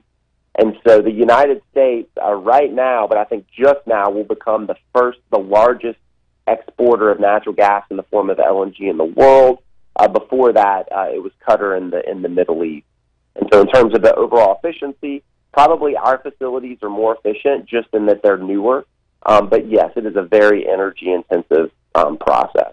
Well, I asked the question because if the war in Ukraine is the impetus for this, or sanctions on Russia are the impetus for this, are we looking at a short-term fill-in from our end or a long-term industrial move from our end? Like, are we going to be the LNG player in Europe long-term? Yeah, so it's an interesting question because initially, whenever these export terminals were being built, the target market was Asia. And the reason for that is if you look at energy demand growth in the United States over the last decade, it's really been stagnant because we've had huge increases in energy efficiency, et cetera. And so total energy demand has been stagnant. But energy demand growth in Asia has just been enormous as we've seen the Asian economy start to grow and kind of quote-unquote catch up with Western Europe and the United States. And analysts are hoping that'll happen over the next 3 to 4 decades. And so really the goal for these LNG export facilities was to supply those Asian markets. And so historically, natural gas in the Gulf Coast of the United States was the least expensive, then Europe was more expensive than that, and then Asia was the most expensive.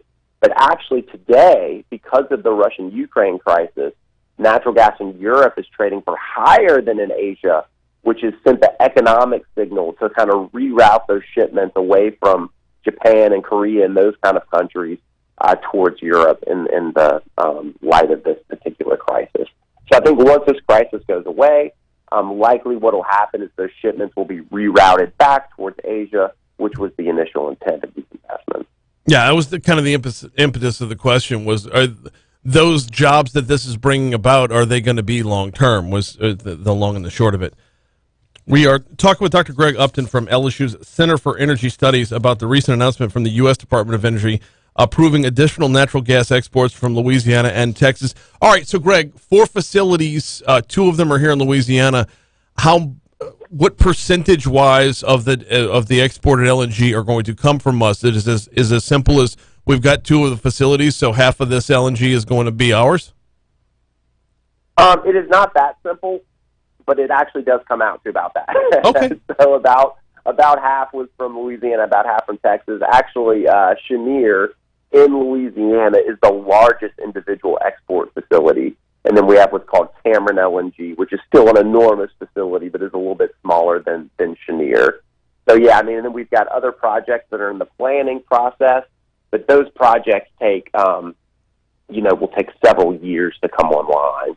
And so what we'll likely see is some of the projects, the current facilities in Louisiana, those will get upgraded to increase additional amounts of LNG. And then we'll see other projects that hopefully will come online over the next few years. The real question will be kind of how long the price difference between U.S. natural gas and European and Asian natural gas persists to give the economic incentive to continue investing in these projects in order to supply that into the long term. And so the market will at some point reach a saturation where we have enough LNG export capacity. Yep. Prices globally will kind of converge to one price, with the difference being the transportation cost. And then at that point, you'll kind of stop building those facilities. But I still think we have some runway to go in terms of additional investment in Louisiana. Well, that actually answers my next question before I even asked it, because according to the story that I was reading, the Golden Pass facility near Port Austin, Texas, is expected to be in operation in 2024. There's another plant that's supposed to start in 2026. Is this under the assumption that sanctions on Russia would continue for years on end after the fact? Yeah, so the announcement on April 27th, that was Magnolia and Golden Pass. Yeah. Those are two LNG export facilities that are currently just in the planning phase.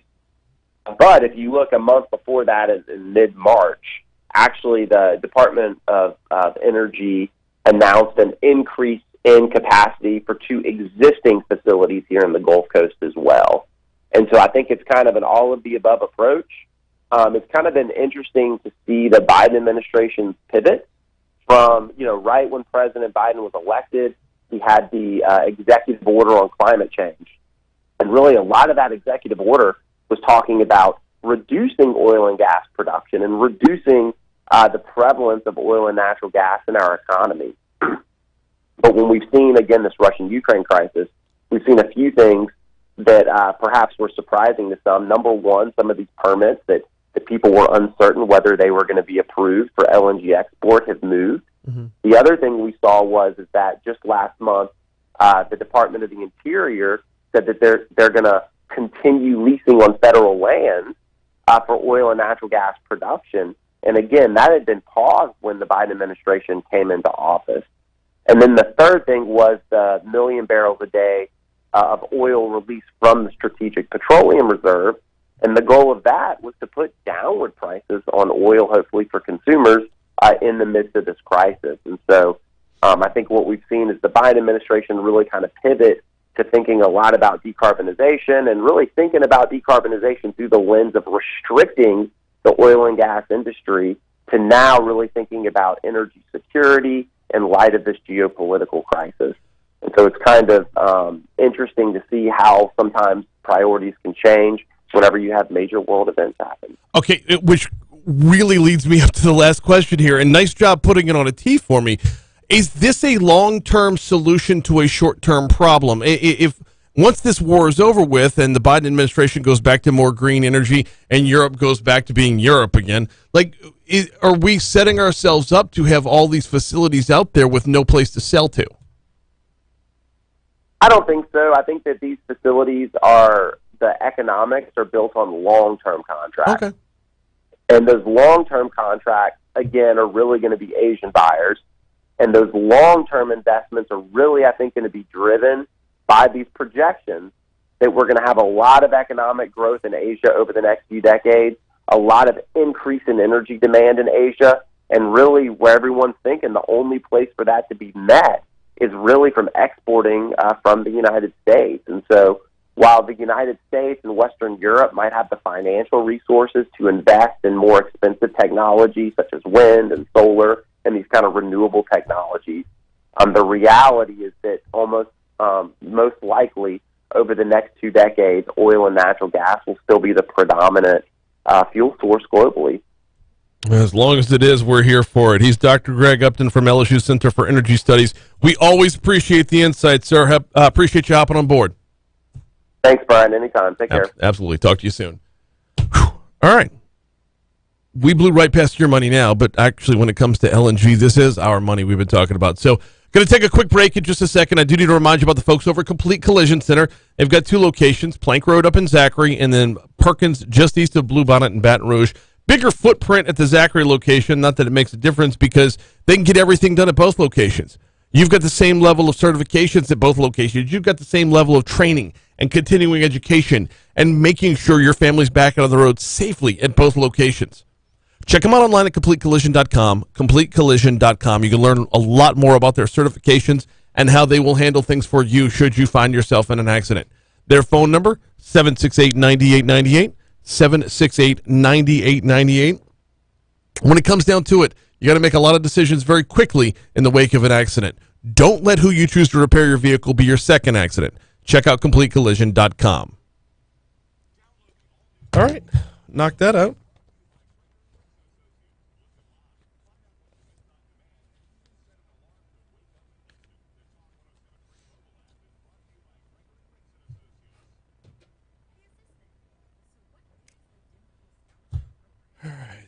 There's already a shortage of isotainers for shipping chemicals overseas. How much will it... Oh, crap, I didn't see this one. I caught a speckled trout right by the LNG in Cameron as a kid. Glad I missed out on that one. Did you know mining Bitcoin counts for 1% of all energy consumption in the U.S.? I did not know that. Crazy. Crazy? Whoa.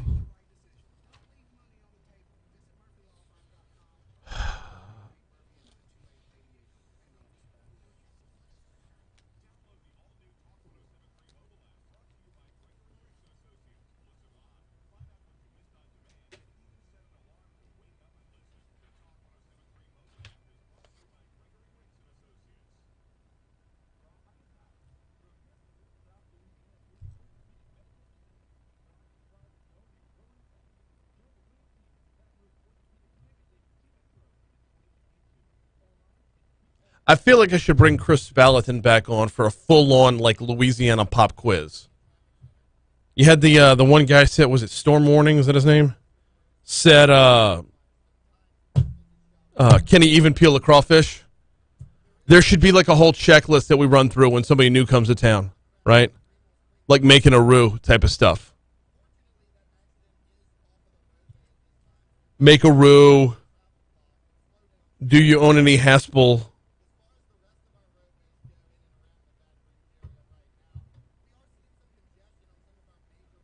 We get a whole thing going to this, right? Byron says the residential infrastructure in much of Europe is set up for natural gas. Even if they wake up and bring more nuclear plants online, it will take time to convert the final customer's heating, etc. That's the thing, though. Europe is very old. Most of it. Like, how do you revamp that sort of thing to be greener?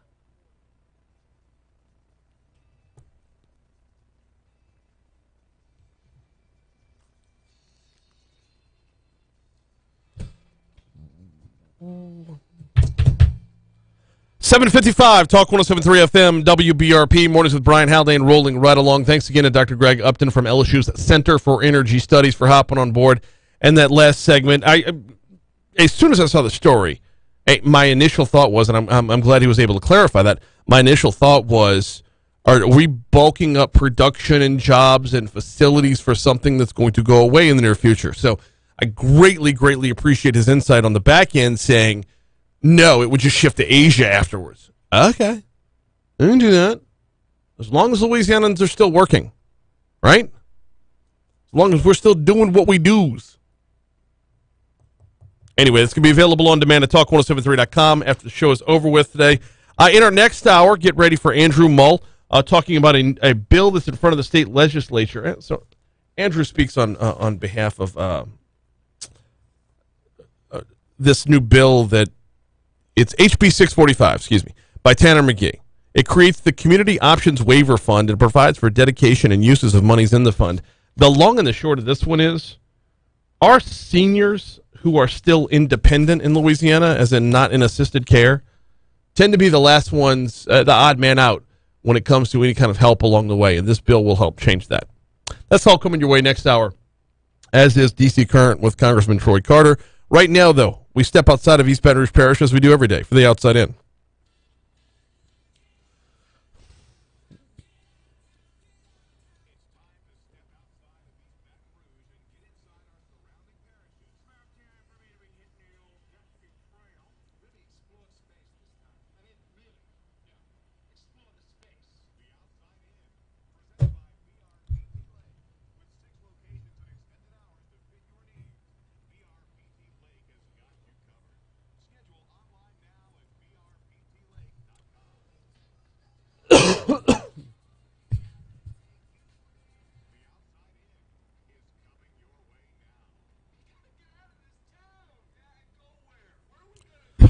Well, today we start off in East Feliciana Parish. A grand jury has indicted the parents of a woman who died in their home after spending years malnourished on a couch. Sheila and Clay Fletcher were charged with second-degree murder in the death of 36-year-old Lacey Fletcher. They turned themselves in. They were booked into the East Feliciana Parish Jail on Monday afternoon. Sources close to the case say Lacey Fletcher was, quote, melted into the couch after having been there for so long. The floor beneath the sofa was buckling because of the pooling feces and urine. Down in New Orleans, a body recovered from the Mississippi River Monday morning has been confirmed to be the body of 15-year-old Kevin Poole, who was swept into the river along with 14-year-old Brandy Wilson and 8-year-old Allie Wilson back on April 23rd. New Orleans Police Department, along with the Harbor Police Department, recovered the body. WWL-TV down in New Orleans identified Poole about 3 hours later. Brandy and Allie have not been found. Like I said earlier, they were last seen on April 23rd. Next stop, Ascension Parish. Deputies arrested a man for stealing a safe containing personal documents and approximately $60,000 in cash and then burying it in a neighboring parish. 32-year-old Nicholas Dim was arrested for simple burglary of a home in Prairieville on Saturday. When detectives interviewed Dim about the crime, he said he told them he had buried the cash at two separate locations in Iberville Parish. Detectives were able to retrieve the stolen cash and documents to return to the homeowner. Dim was booked into the Ascension Parish Jail for simple burglary. Man, just taking away the possibility of treasure hunts down the road, right? Let's close out in Tangipahoa Parish. U.S. Attorney Ronald Gaith Jr. announced that U.S. District Judge Brian A. Jackson sentenced Jamie Aaron Sosa, 28 years old, of Ponchatoula, Louisiana, to 120 months in federal prison following his conviction for an attempted enticement of a minor.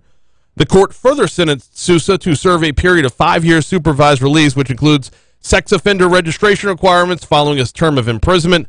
According to admissions made during his plea in January 2021, Sousa utilized a social media application to communicate and sexually pursue an individual whom he believed to be a 13-year-old girl. Throughout those communications, he sent sexually explicit messages and photographs to the purported minor. He pressured the purported minor to send him sexually explicit photographs, and he coerced the purported minor to meet him to engage in sexual activity. That is the Outside In. We are due up for a break. CBS News coming your way right now on Talk 107.3.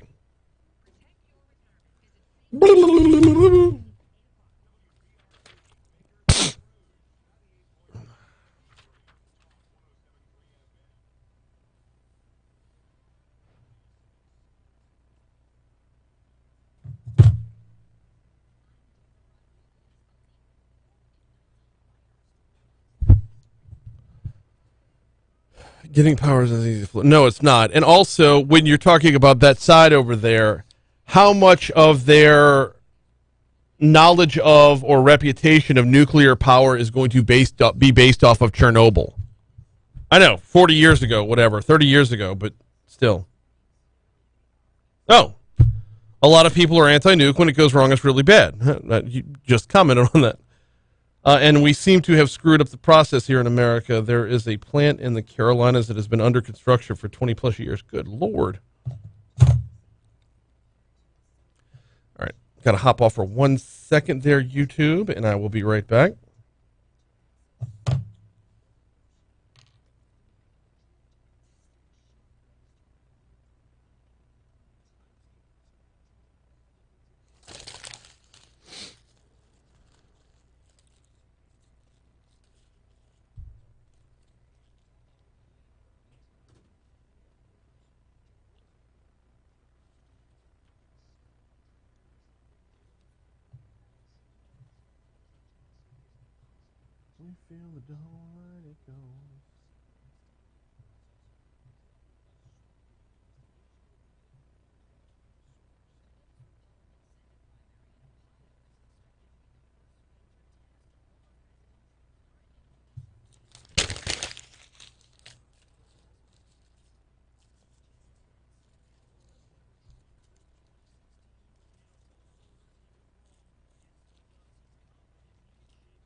Excuse me, a little burpee there.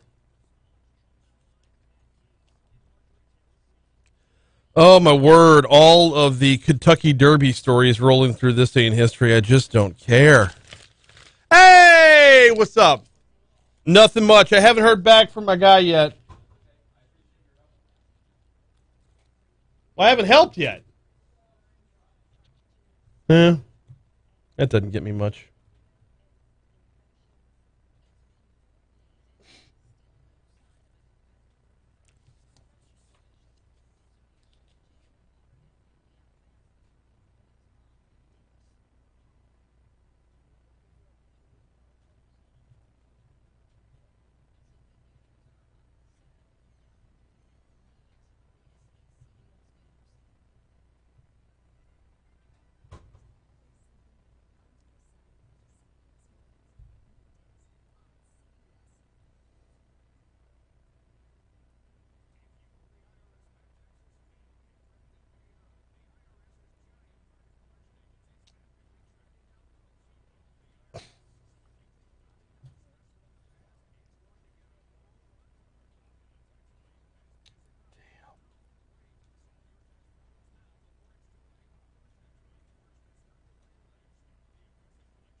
.806 Talk 107.3 FM, WBRP, mornings with Brian Haldane, rolling right along. Hour 3 coming your way right now. Got a busy hour this hour. Going to be talking about the legislative session in our next segment with Andrew Mull, and we've got D.C. Current with Congressman Troy Carter as well. But I'm wasting no time here because we got to get to a busy this day in history. Every day at this time, we wind back the clock. Jake brings you This Day in History.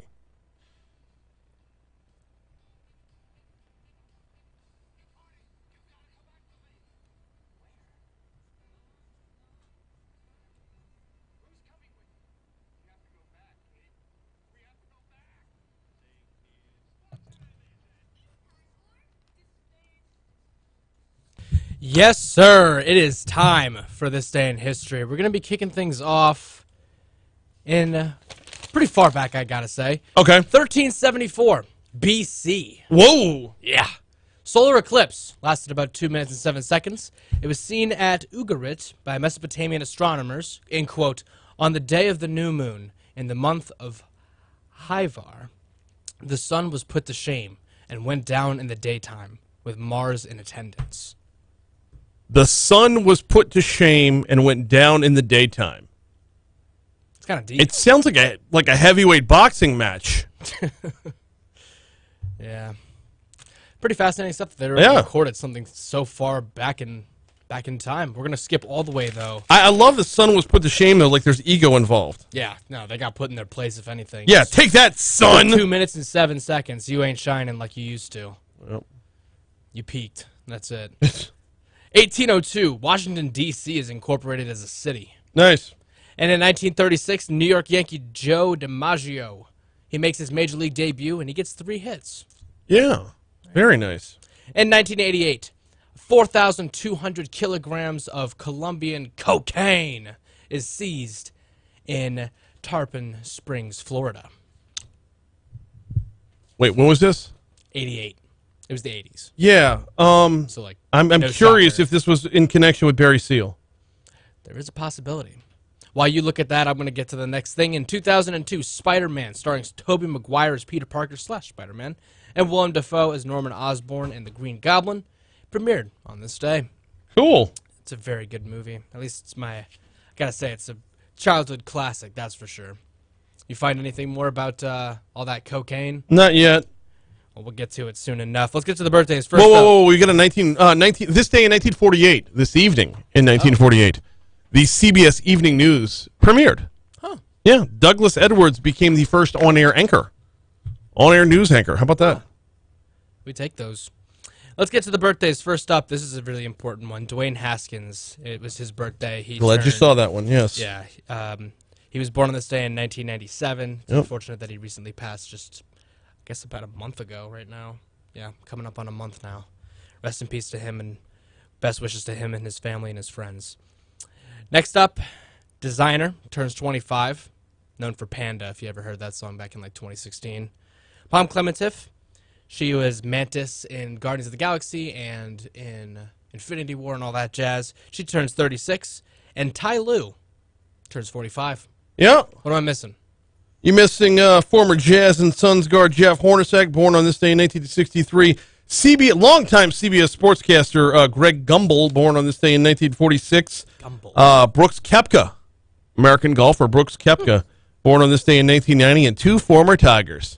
Linebacker Perry Riley, born on this day in 1988, and former Colts running back Joseph Adai, 1983. A lot of athletes today. Oh, yeah. No deaths to talk about, Yeah, at least on got my end. one. I got one. What you got? Earl Woods. Yeah, Tiger's dad, died, I should say, on this day in 2006. Rest in peace to him. Let's get to the holidays. I only have one to talk about. It is National Teacher Day. And for the week, there's actually, it was only specified on today for some reason, but it's Sun Awareness Week.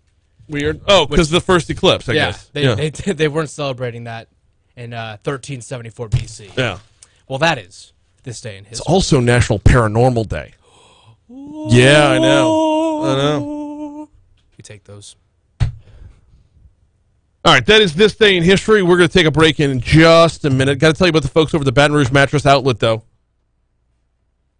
So, as I'm told, the truckload sale is over with, but Mitch and his team are putting together the next round of deals for you over at the Baton Rouge Mattress Outlet, and there's some things that just don't go away over there, like the deals.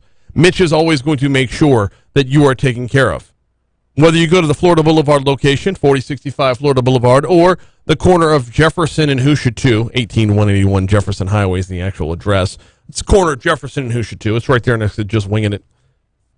Regardless of which location you go to, you're going to get the best deal on a mattress out there. You are going to get the assurance that you're going to find the mattress that's right for you.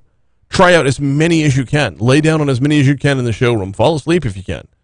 And oh, by the way, as always, if you mention you heard about it right here, you will get free delivery and you will get a free pillow. And I don't mean some little $5 Walmart pillow. I'm talking a $40 or $40+ bamboo pillow. It's fantastic. What is the right mattress for you? A good night's sleep starts with a great mattress, and a great mattress has to be contoured to your body. Do you like the pillow top? Do you like it soft, fluffy, firm, cooling gel? However, they've got yours at the Baton Rouge Mattress Outlet, 4065 Florida Boulevard, or the corner of Jefferson and Hoosier 2. Nice. Let me give you Andrew's number.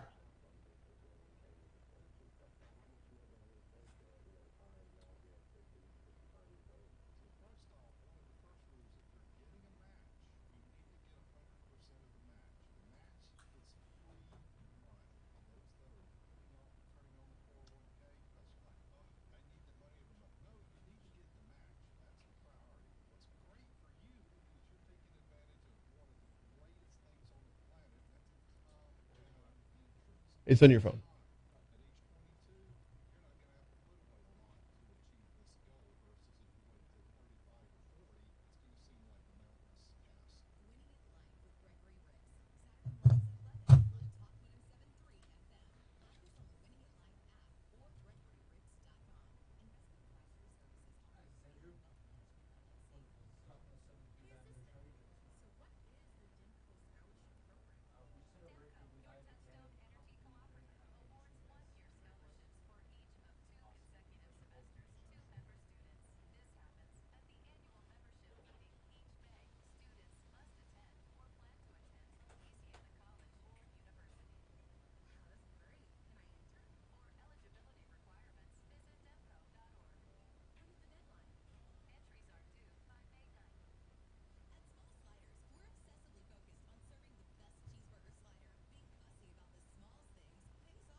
Sure.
$8:15, Talk 107.3 FM, WBRP, Mornings with Brian Haldane, rolling right along. So we've been using this segment just about every day to check in on the legislative session. Yes, there's been a few exceptions, but for the most part, that's what we do right about now. There is a bill that caught my eye earlier in the session. It is HB 645. If you're scoring at home, it's by State Representative Tanner McGee. And within the abstract, it says it creates the Community Options Waiver Fund and provides for dedication and uses of monies in that fund. Joining us now to talk about this bill is Andrew Mull. He's the Director of Advocacy over at AARP. Andrew, welcome back, sir. How are you this morning? I'm doing great. Brian, it's great to hear from you, and thanks for having me on your show. You forgot a big music birthday, though, today. Oh?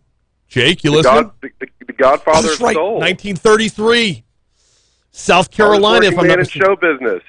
You are 100% right. James Brown's birthday today. Oh. You can't go the day without recognizing James Brown. No, you can't. You are 100% right. Oh, man, that would slip through. That's all right. Thanks for having me on your show. No, always love chatting about these sorts of things. So why would I have the Director of Advocacy from AARP on to talk about the Community Options Waiver Fund? Well, when you dig into it, this is all about Medicaid services and making sure monies are there for our senior citizens. So with that, I just give you the floor. Go. Well, I appreciate it. And we've talked about this several times over the years, but as the senior population in our state increases and grows, it just becomes increasingly more important to provide options and services for seniors who would rather live in their home instead of facility or institutional care, and I'm talking about nursing homes in that case.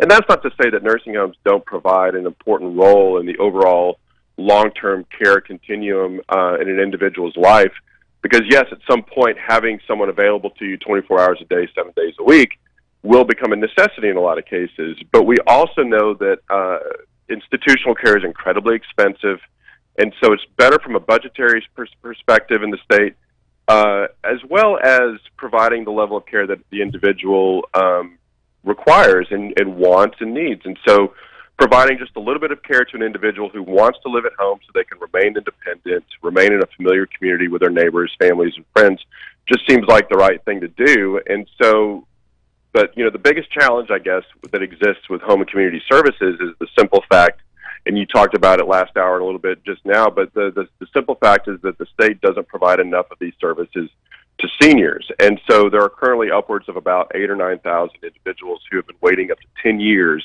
for what's called the Community Choices waiver option. And these individuals have requested a waiver from the state and have been on a wait list until a slot frees up so they can let them live at home. So House Bill 645 is about as simple a bill as you can have. What it does is it takes a small percentage of excess revenue and puts that into a fund that can then be used for seniors who want to live at home. And the other thing is it can also, the other big challenge that exists with home and community services is access to providers. So the fund can also be used to provide a living wage to caregivers who are providing that level of care. So it's a smart bill. It's going to do great things for seniors who want to live at home. And you also mentioned last hour that this is the population that sort of seems to be left out in a lot of cases. So this would help this population to receive care in a setting of their choosing. All right, that's the part that kind of triggered me on this, is that I would think we would want independence for our seniors. Our seniors want to hang on to their independence as we are, living longer and healthier and what have you. Not opting to move into an assisted care facility sooner seems like it would be a smarter move. Why is it so hard to garner this level of attention for this chunk of our population? Well, I mean, I think one of the big reasons is that there hasn't been a fund like this that has dedicated services to seniors. Now, we're talking strictly about individuals who receive home and community services. There are other populations who receive home and community services that do have a fund. For example, if you're born with a disability, that's what's called a developmental disability. That population does not have a wait list. They created a fund very similar to this about 15, 16 years ago, and it was incredibly helpful to help them eliminate their wait list of individuals who are waiting for services. And the state budget prioritizes institutional care, as you well know. So this population doesn't have any protections, and so when the budget is making cuts, this is usually one of the populations that gets cut first. So this bill would help address that and would provide more services to more individuals who want to live at home. So it's described in the bill as adult onset disabilities. What are a few examples of what everyday life would look like? What are the examples of adult onset disabilities? That can be, there is a wide variety of it's basically any disability that you that you get as an adult. So it can be as simple as, it can be a car accident, for example, where you're maybe now in a wheelchair, an amputee or something like that. It can also be, other types of illness that can prevent, like a fall, breaking a hip. I mean, those are, now you have a disability, and so now you require very basic services just so you can live at home. You don't need a nursing home necessarily, but you just need some help to stay in your own home. So a disability can be a variety of different things. And the care that we're talking about is very simple. We're talking about things like rides to doctors' offices. We're talking about home-delivered meals. Things like maybe some nursing care at home, so you can so you can have that, bathing, grooming, those kinds of things. Very simple level of service, so that individual can live at home. And also, it can provide things like wheelchair ramps. It can provide guardrails in your bathroom. So there can also be in-home modifications that can allow that individual to stay in their own home. Is there some kind of matrix or spectrum, or is there some kind of thing that would determine how much could go to each person that would need these resources? I mean, there's clearly it's a small percentage that would cut off for the total fund, but and I ask this to make sure the bill serves as many people as possible. Is there something that says once you've reached a certain level, you're tapped out? Well, the average waiver cost in Louisiana is around $25,000 a year. Okay. So that's about how much the average individual requires. So we're talking about a very small amount of money, and so it would provide care from January to December. And so if you have this waiver, we're talking about, you might have someone come to your home 2 to 3 times a week, depending on your need. It may be once a week. It may just be to come and help cook some meals for you for the week. So these are very cost-effective, inexpensive services that then allow you to stay in your own home. How would the logistics of this work in getting the money into the hands of the seniors that would use it? I mean, obviously for a lot of home services, if it's within the medical realm, it would go through Medicaid. But you mentioned a few that would be like, construction or retooling the house to make it a little more ease of access. How would that work to get those funds where they need to be? So the process to receive a Community Choices waiver, you have to go through the Louisiana Department of Health. You basically call their 800 number, request a waiver, and because there are more individuals who have requested a waiver than there are slots available, you get put on a waiting list. So it's a matter of waiting until your name is called. And so the problem that we're seeing is that many individuals have waited up to 10 years waiting for this. And so, as you can probably imagine, many of them don't live long enough to actually receive that waiver. So it's, the process is really as simple. You have to you have to qualify for Medicaid. You have to be Medicaid eligible. So there is a qualification process, but the process to request a waiver is really very simple, and then it's just a matter of waiting. And a lot of people have friends and family that are caring for them, that are kind of, scraping by to help that individual remain at home for that duration. But, sometimes not. So sometimes that individual then has to go into a nursing home. Maybe not, maybe they're not ready for it. So the process itself can take a long time, but the actual process of getting a waiver is really not that challenging. It's pretty simple. It's through the Medicaid office. Well, and so I noticed an amendment to the bill would try to not reinvent the wheel here. That the Louisiana Department of Health would consult with the Developmental Disabilities Council to develop a plan for the use of those fund monies as well. So I would imagine those two things would kind of coincide together. We're talking with Andrew Mull. He's the Director of Advocacy over at AARP. It's House Bill 645 that would create the Community Options Waiver Fund. Andrew, this bill is more important. Well, I don't want to sound like I'm sounding off on taking a side here, but with inflation, with the change in prices, with supply chain issues, with cost of everything going up, it feels like this is more important now than ever. It really is, because our population is also growing, and seniors are getting older. Baby boomers are getting older. Right now in Louisiana, I want to say we have right around 1.5 million seniors currently in Louisiana, which is about 35% of the population. But if you tease that out 10, 15 years, that number is going to it's almost exponentially growing. So we're running into a situation where we're going to have larger numbers, larger percentage of seniors who need care and who need assistance. So yes, this is something that is really needed right now, but it will help down the road as well and really kind of control the growth cost of this population. Yeah, and as the population continues to get older, and Louisiana tends to trend older as well, but as the population continues to get older, this is going to be more important with each year, if not each generation. In the meanwhile, the bill itself, where's it at in the process, and have you run into any obstacles or heard of any pushback on it? The bill cleared the House about a week and a half ago unanimously, 97-0. And the bill now moves to the Senate Finance Committee, which will likely be next week or possibly the following week. And once it goes through that process, it goes to the Senate floor for a full Senate vote. We haven't run into opposition yet. I think a lot of legislators are wanting more information just to kind of understand how the mechanics of it work. Yeah. So what we're doing right now is educating as many of our Senate members as possible. We haven't really received any pushback, but we're still staying very focused and trying to make sure that we bring it to the finish line.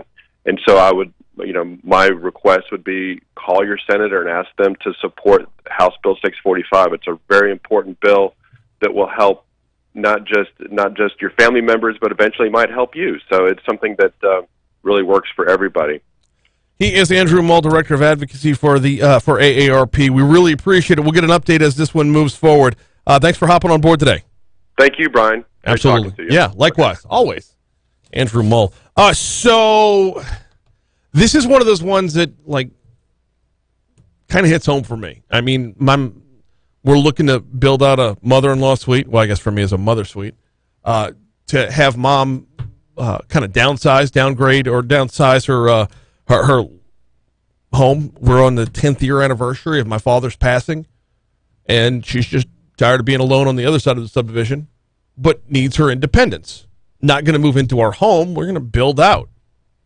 So I am, 45 years old. I am part of the generation I'm moving in that phase of life where it's time to start taking care of our parents a little bit. This does that. There are great facilities out there when those facilities are needed. What's the one up on like St. James Place?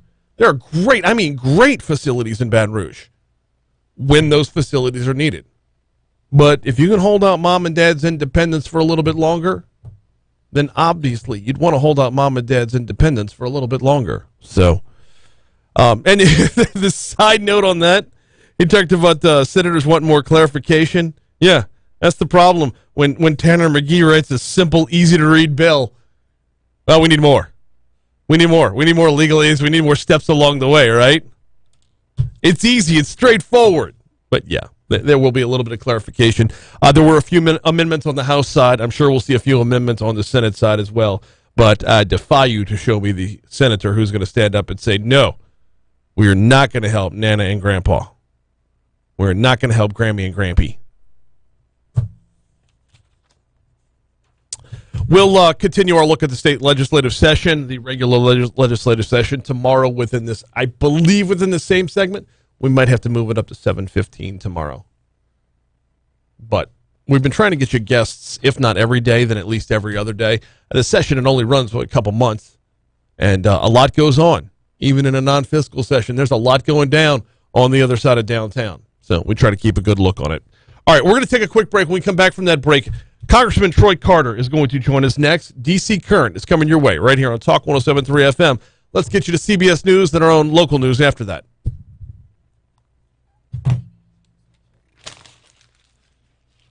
So the video froze while you were gone. I reset it. I walked over there and reset it already, but I was taking a sip of water for like 4 minutes. It's like, damn, Haldane's thirsty. Mm-hmm. Yeah.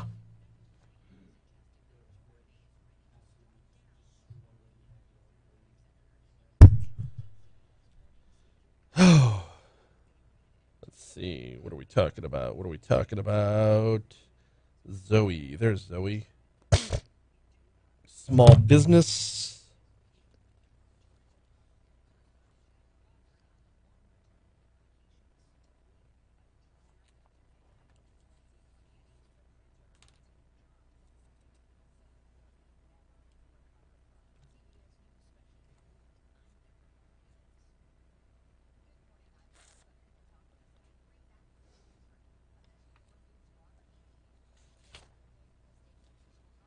I had no idea Robert E. Lee Day was a holiday in Louisiana.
What you got?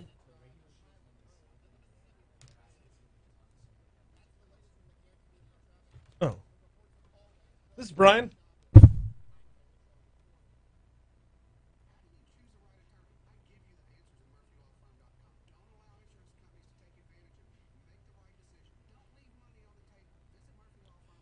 We have so I'm with the News Talk station. The girls from our country station, Brittany and Abby, were there. Um, uh, yes. When were you looking to get them on?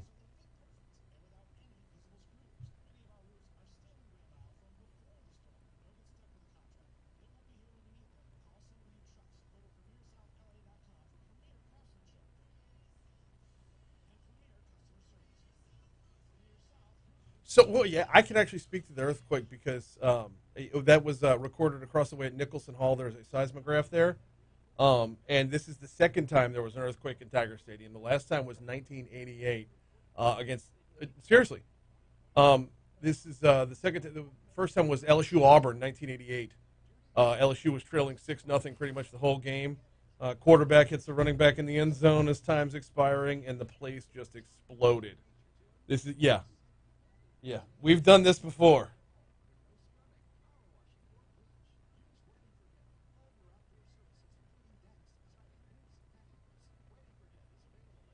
I don't. Well, I would tsunami, but not where y'all are.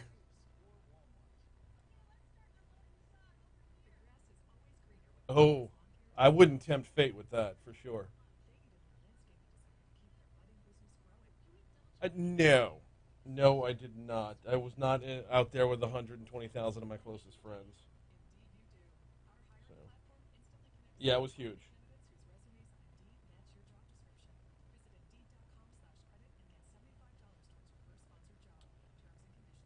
Oh, absolutely. Happy to help.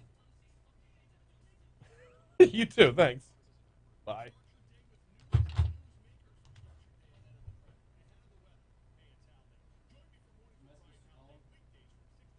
No, I don't even have a cell number.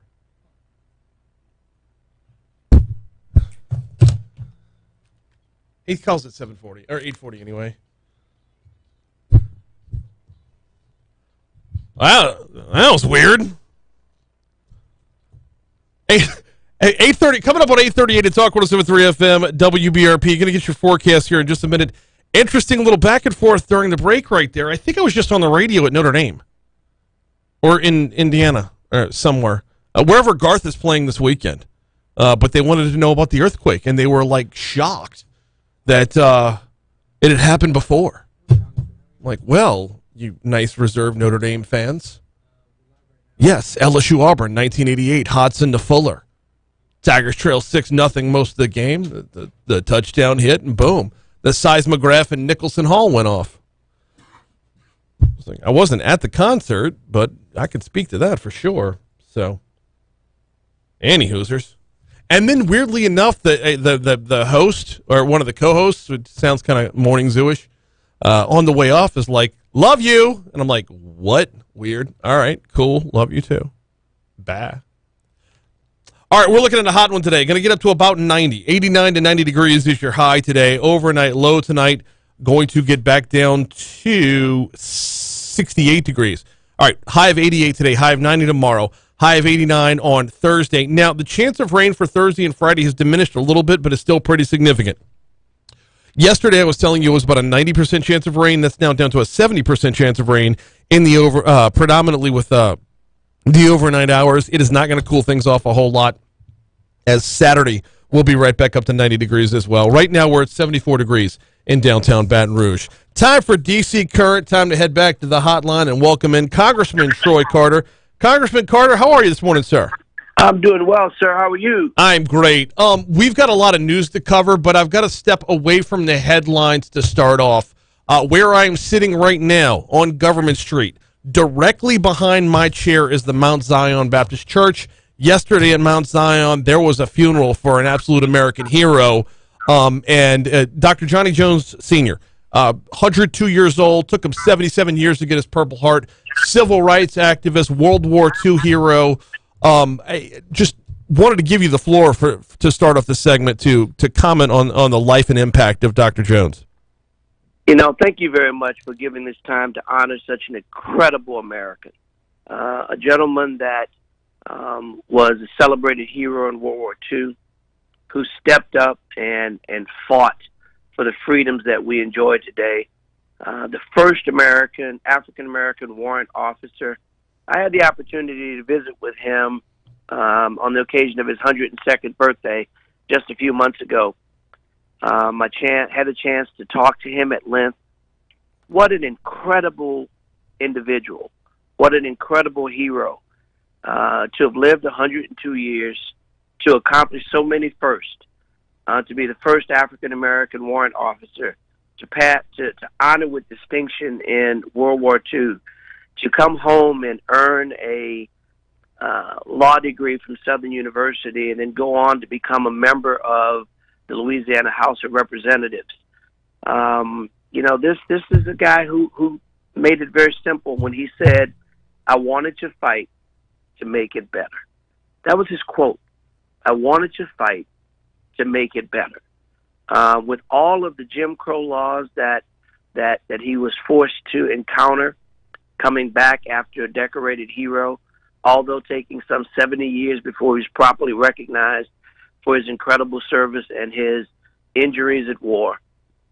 He left this world with love, respect, and a love and protection for our country that we all salute him and thank God that he passed our way. Johnny A. Jones, Dr. Johnny A. Jones, a great American hero. Absolutely, and saw the motorcade yesterday and everything, because it's literally right behind our building, Congressman. I was like, hey, if I open up the window, I could point at it. We could point the camera at it if we wanted to. Saw the motorcade yesterday and had no idea that was going on right behind me. I was there, had the honor of speaking and spending some time with the family. Had the honor of hearing so many other elected officials and leaders and clergy and business, academia, to come forward and talk about the great things they knew about this great man. And I will be pushing to make sure that there is a permanent memorial at the D-Day Museum in New Orleans to highlight the life of this incredible giant. Hey, before we move on to a few of the other headlines going on, 77 years to get a Purple Heart. I can imagine that Dr. Johnny Jones Sr. is not the only one that's had to go through that. What's been done, and look, I'm hitting you out of left field with this one, so if you don't know, you don't know. But what's been done to help right this wrong?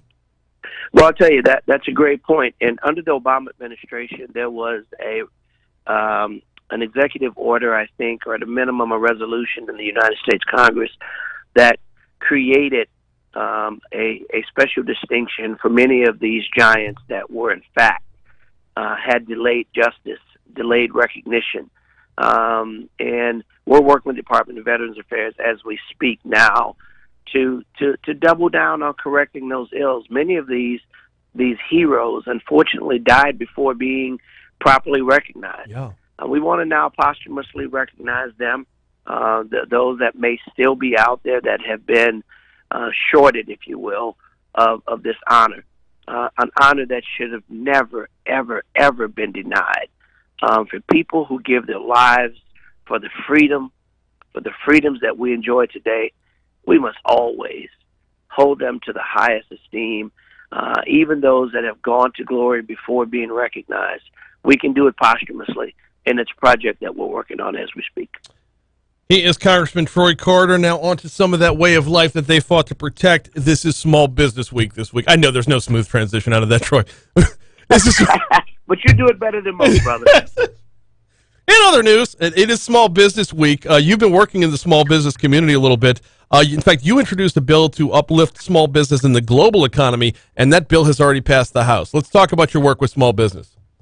Yeah, the Small Business Advocacy Act is a bill that I'm very proud of, that we advanced in the House of Representatives through committee, and now it's successfully passed the House floor and it's on its way to the Senate. With bipartisan support, I fully expect that this will pass the Senate and will head to the President's desk. You know, we know with empirical data that small businesses are the backbone of our economy. And we have to do everything in our power to enhance their viability, their access to resources, opportunity for advancement. We know that small businesses hire people. They hire people in our communities. They provide sales taxes for our state and local governments. They provide taxation for our schools. They provide employment for the people in the community. And they provide goods and services to the very community that we're talking about. We owe everything to small businesses, and everything that we can do to create more resources and assist them is what we're working to do. And that's exactly what the Small Business Advocacy Act does. It provides an international framework so our small businesses will have an opportunity to compete, to operate globally, selling their products and buying goods in countries around the world. We know that small businesses today, with the internet, with the ability to sell online, they reach places that they may have never reached before. This bill will help them provide resources to assist small businesses grow and have the resources that will allow them to make money and continue to keep people employed. Ted James getting your ear on this one? Ted James is, as you know, my very dear friend, my fraternity brother. We formerly served in the legislature together. and I'm super proud of him as our Region 6 SBA administrator. And I certainly consulted with him and shared my ideas as we move forward. And he's a great advocate for the entire country, but certainly for Region 6 in Louisiana. It is small business advocacy. I want to say it's well over 90% of businesses in Louisiana, and it's a little more than half of all employees are employed by small business. We have a ridiculous, like proportionality wise, we are skewed towards small business here in this state, especially. Yet we don't do nearly as much as we can to help them, and that's why this bill is so significant, and why I'm so particularly proud, because if our small businesses went away, our economy would absolutely tank. We are built on the American dream of being able to own your own business and to provide jobs and economic empowerment. And what this bill does is recognition that we see you, we hear you, and we want to help. Got a couple of other topics we've got to touch on before we get you out of here. Congressman Troy Carter joins us for D.C. Current, as he does most weeks. He had to skip last week. He had a little business going on. Risk rating 2.0 is in effect. National Flood Insurance Program. This is going to be bad for a lot of your constituents. This is going to be bad for a lot of Louisiana. What's being done to help stave it off? Well, it is bad, and I'm very proud of my colleagues in a bipartisan fashion. I have worked closely with members of Congress from Louisiana. Congressman Scalise and I did an op-ed that was in the Advocate last week, talking about the ills of what this means, and letting people know, the citizens of Louisiana, that we are working feverishly in a bipartisan fashion to do a couple of things. One is to, as per a letter that was written that we co-wrote along with other members of Congress, Garrett Graves and Ms. Letlow and Senator Cassidy, joined forces to let the administration know and to let FEMA know that this is unacceptable, that we have to pump our brakes on this until we find a way to modify and address the issues that they're trying to address without negatively impacting the thousands of people in Louisiana that will be impacted. Well, we have fees, rates that will go in some cases from $500 to $2,000. These are game changers. This can make the difference between, can a person afford to maintain their home, live in the community they choose, or live in the home that they have now paid for in their retirement, but on a fixed income can no longer afford these astronomical increases. Similarly, Congressman Graves and I and others have legislation that we are proposing that would provide an option so a person can opt to ask for a deferral, to opt out of this incredible increase until we have a chance to fully understand and work out ways that address the issues that try to level the playing field as FEMA suggests, without devastating people in Louisiana. And we're not going to stop. We're going to keep fighting. We've let the administration know. We've let FEMA know. And legislatively, we're working to do what we're empowered to do in Congress to enact laws to protect the citizens so they're not unduly burdened with these incredible increases that are patently unfair. When you say we're not going to stop, it sounds like you're digging your heels in, but that also suggests that you haven't gotten any positive response from the administration or from FEMA. Well, we haven't gotten a stop. We haven't gotten a reversal. Positive conversations are nice, but people want action. And while we intend to continue to work with the administration and believe and hope that a resolution can be found, until that time, we can't afford to let our guards down. This is too important to the people of Louisiana, and we have to have multiple fights going on at the same time. We have to have multiple options in the air in case one doesn't work.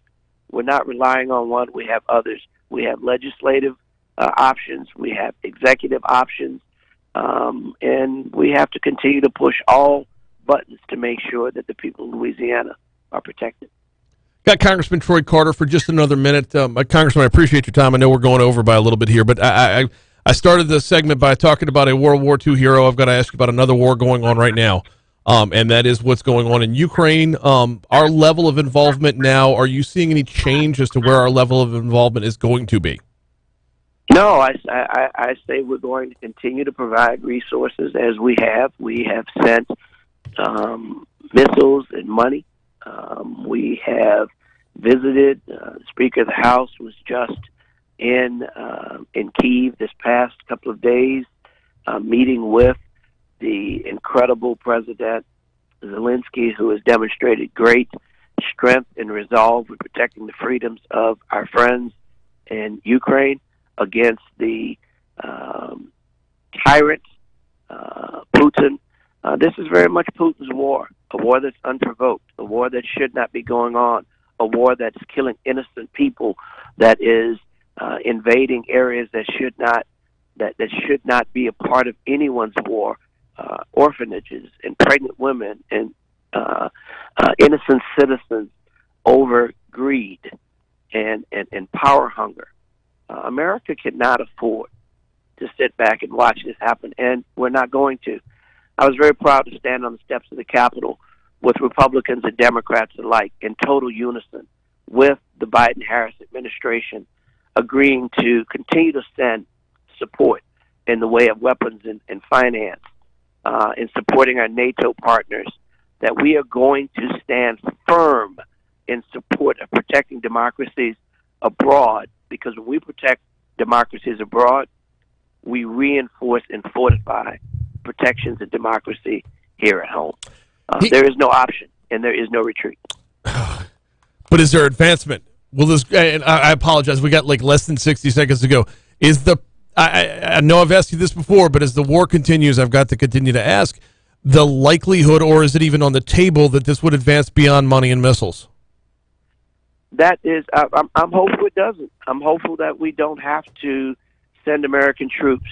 I believe that the resources that we're providing fortifies the Ukraine to be able to defend themselves. We have to also, as we protect the freedoms of individuals around the world, we also have to protect the lives of our military. And I think the providing of resources, ammunition, help from our NATO partners surrounding Ukraine, demonstrating that everything they've asked for in the way of resources, money, missiles, are being done. It is our prayer and our belief that, and it's evident if you look at this war was supposed to be over in 3 days, according to Putin's theory. Yeah. It hasn't, because the Ukrainian people have demonstrated an incredible resolve and an incredible utilization of the might and power that the American people, the American government, the White House, the Congress, and our NATO partners have provided for them. I see progress, and I hope we continue to. He is Congressman Troy Carter. That's where we're going to have to call it for this week. We'll get you back on next Tuesday. God bless you, my friend. Thank you so much. Have a great week. You too. We'll talk to you next week. Quick break. We're super duper long. Closing it out next. If there's time. Jeez, them criminies, Congressman. When I say I got less than 60 seconds to go and I'm already 3 minutes over. Good God. Now's not the time for a filibuster.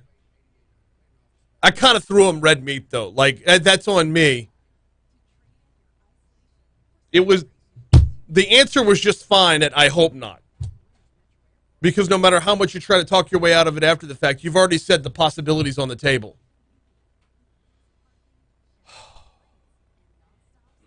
Jeez.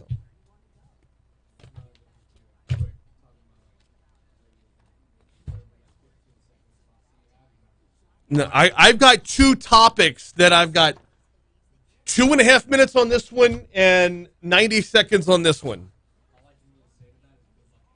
Yeah, no, it's not happening. It's going to be...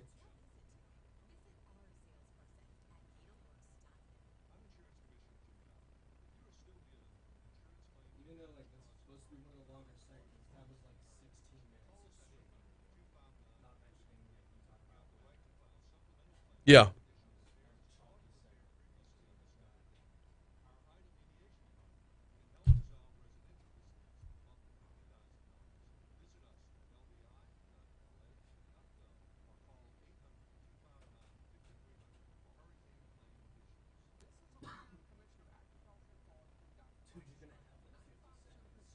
I got it. I got it. We're good.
Van says Garth Brooks is playing Notre Dame this weekend. Yeah, that's what the morning zoo hosts or whatever. I wish I would have gotten their names. They mentioned them, and I was like looking for Brittany and Abby's phone numbers to give them to them, thinking they would do a whole segment or something. But no, I think I was just part of a little bit.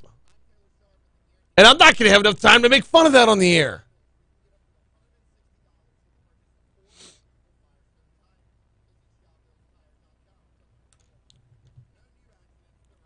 Let me see. Let me do a little Google search here.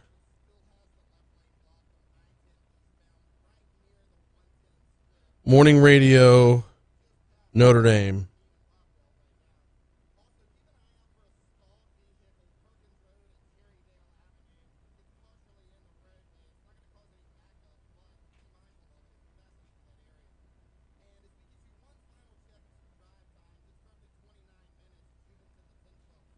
Maybe it was Indianapolis?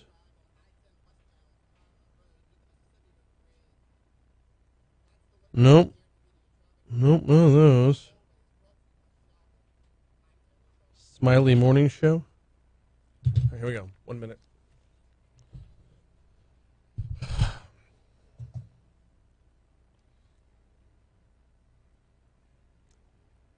$8:59, Talk 107.3 FM, WBRP have got to work with the Congressman on brevity. My word. We got less than a minute to go. So just to recap everything, the folks for St. George are back in the courtroom today. That will continue probably all week long. The Supreme Court, it's our big news of the morning.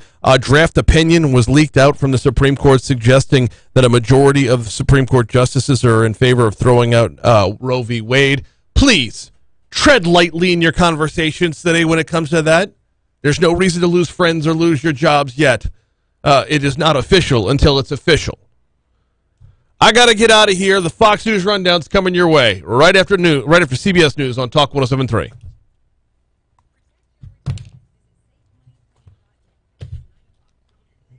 So I think this was it. The Smiley Morning Show in Indianapolis. I think this is who called me.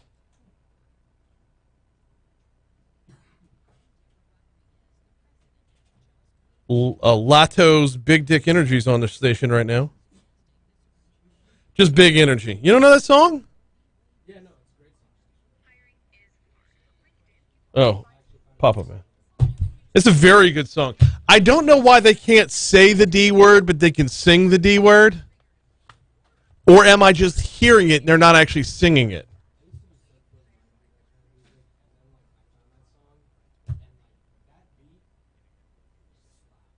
Well, it's Mariah Carey's Fantasy from the 90s, which was sampled from something else. Let's see. I'll know as soon as I hear the girl's voice.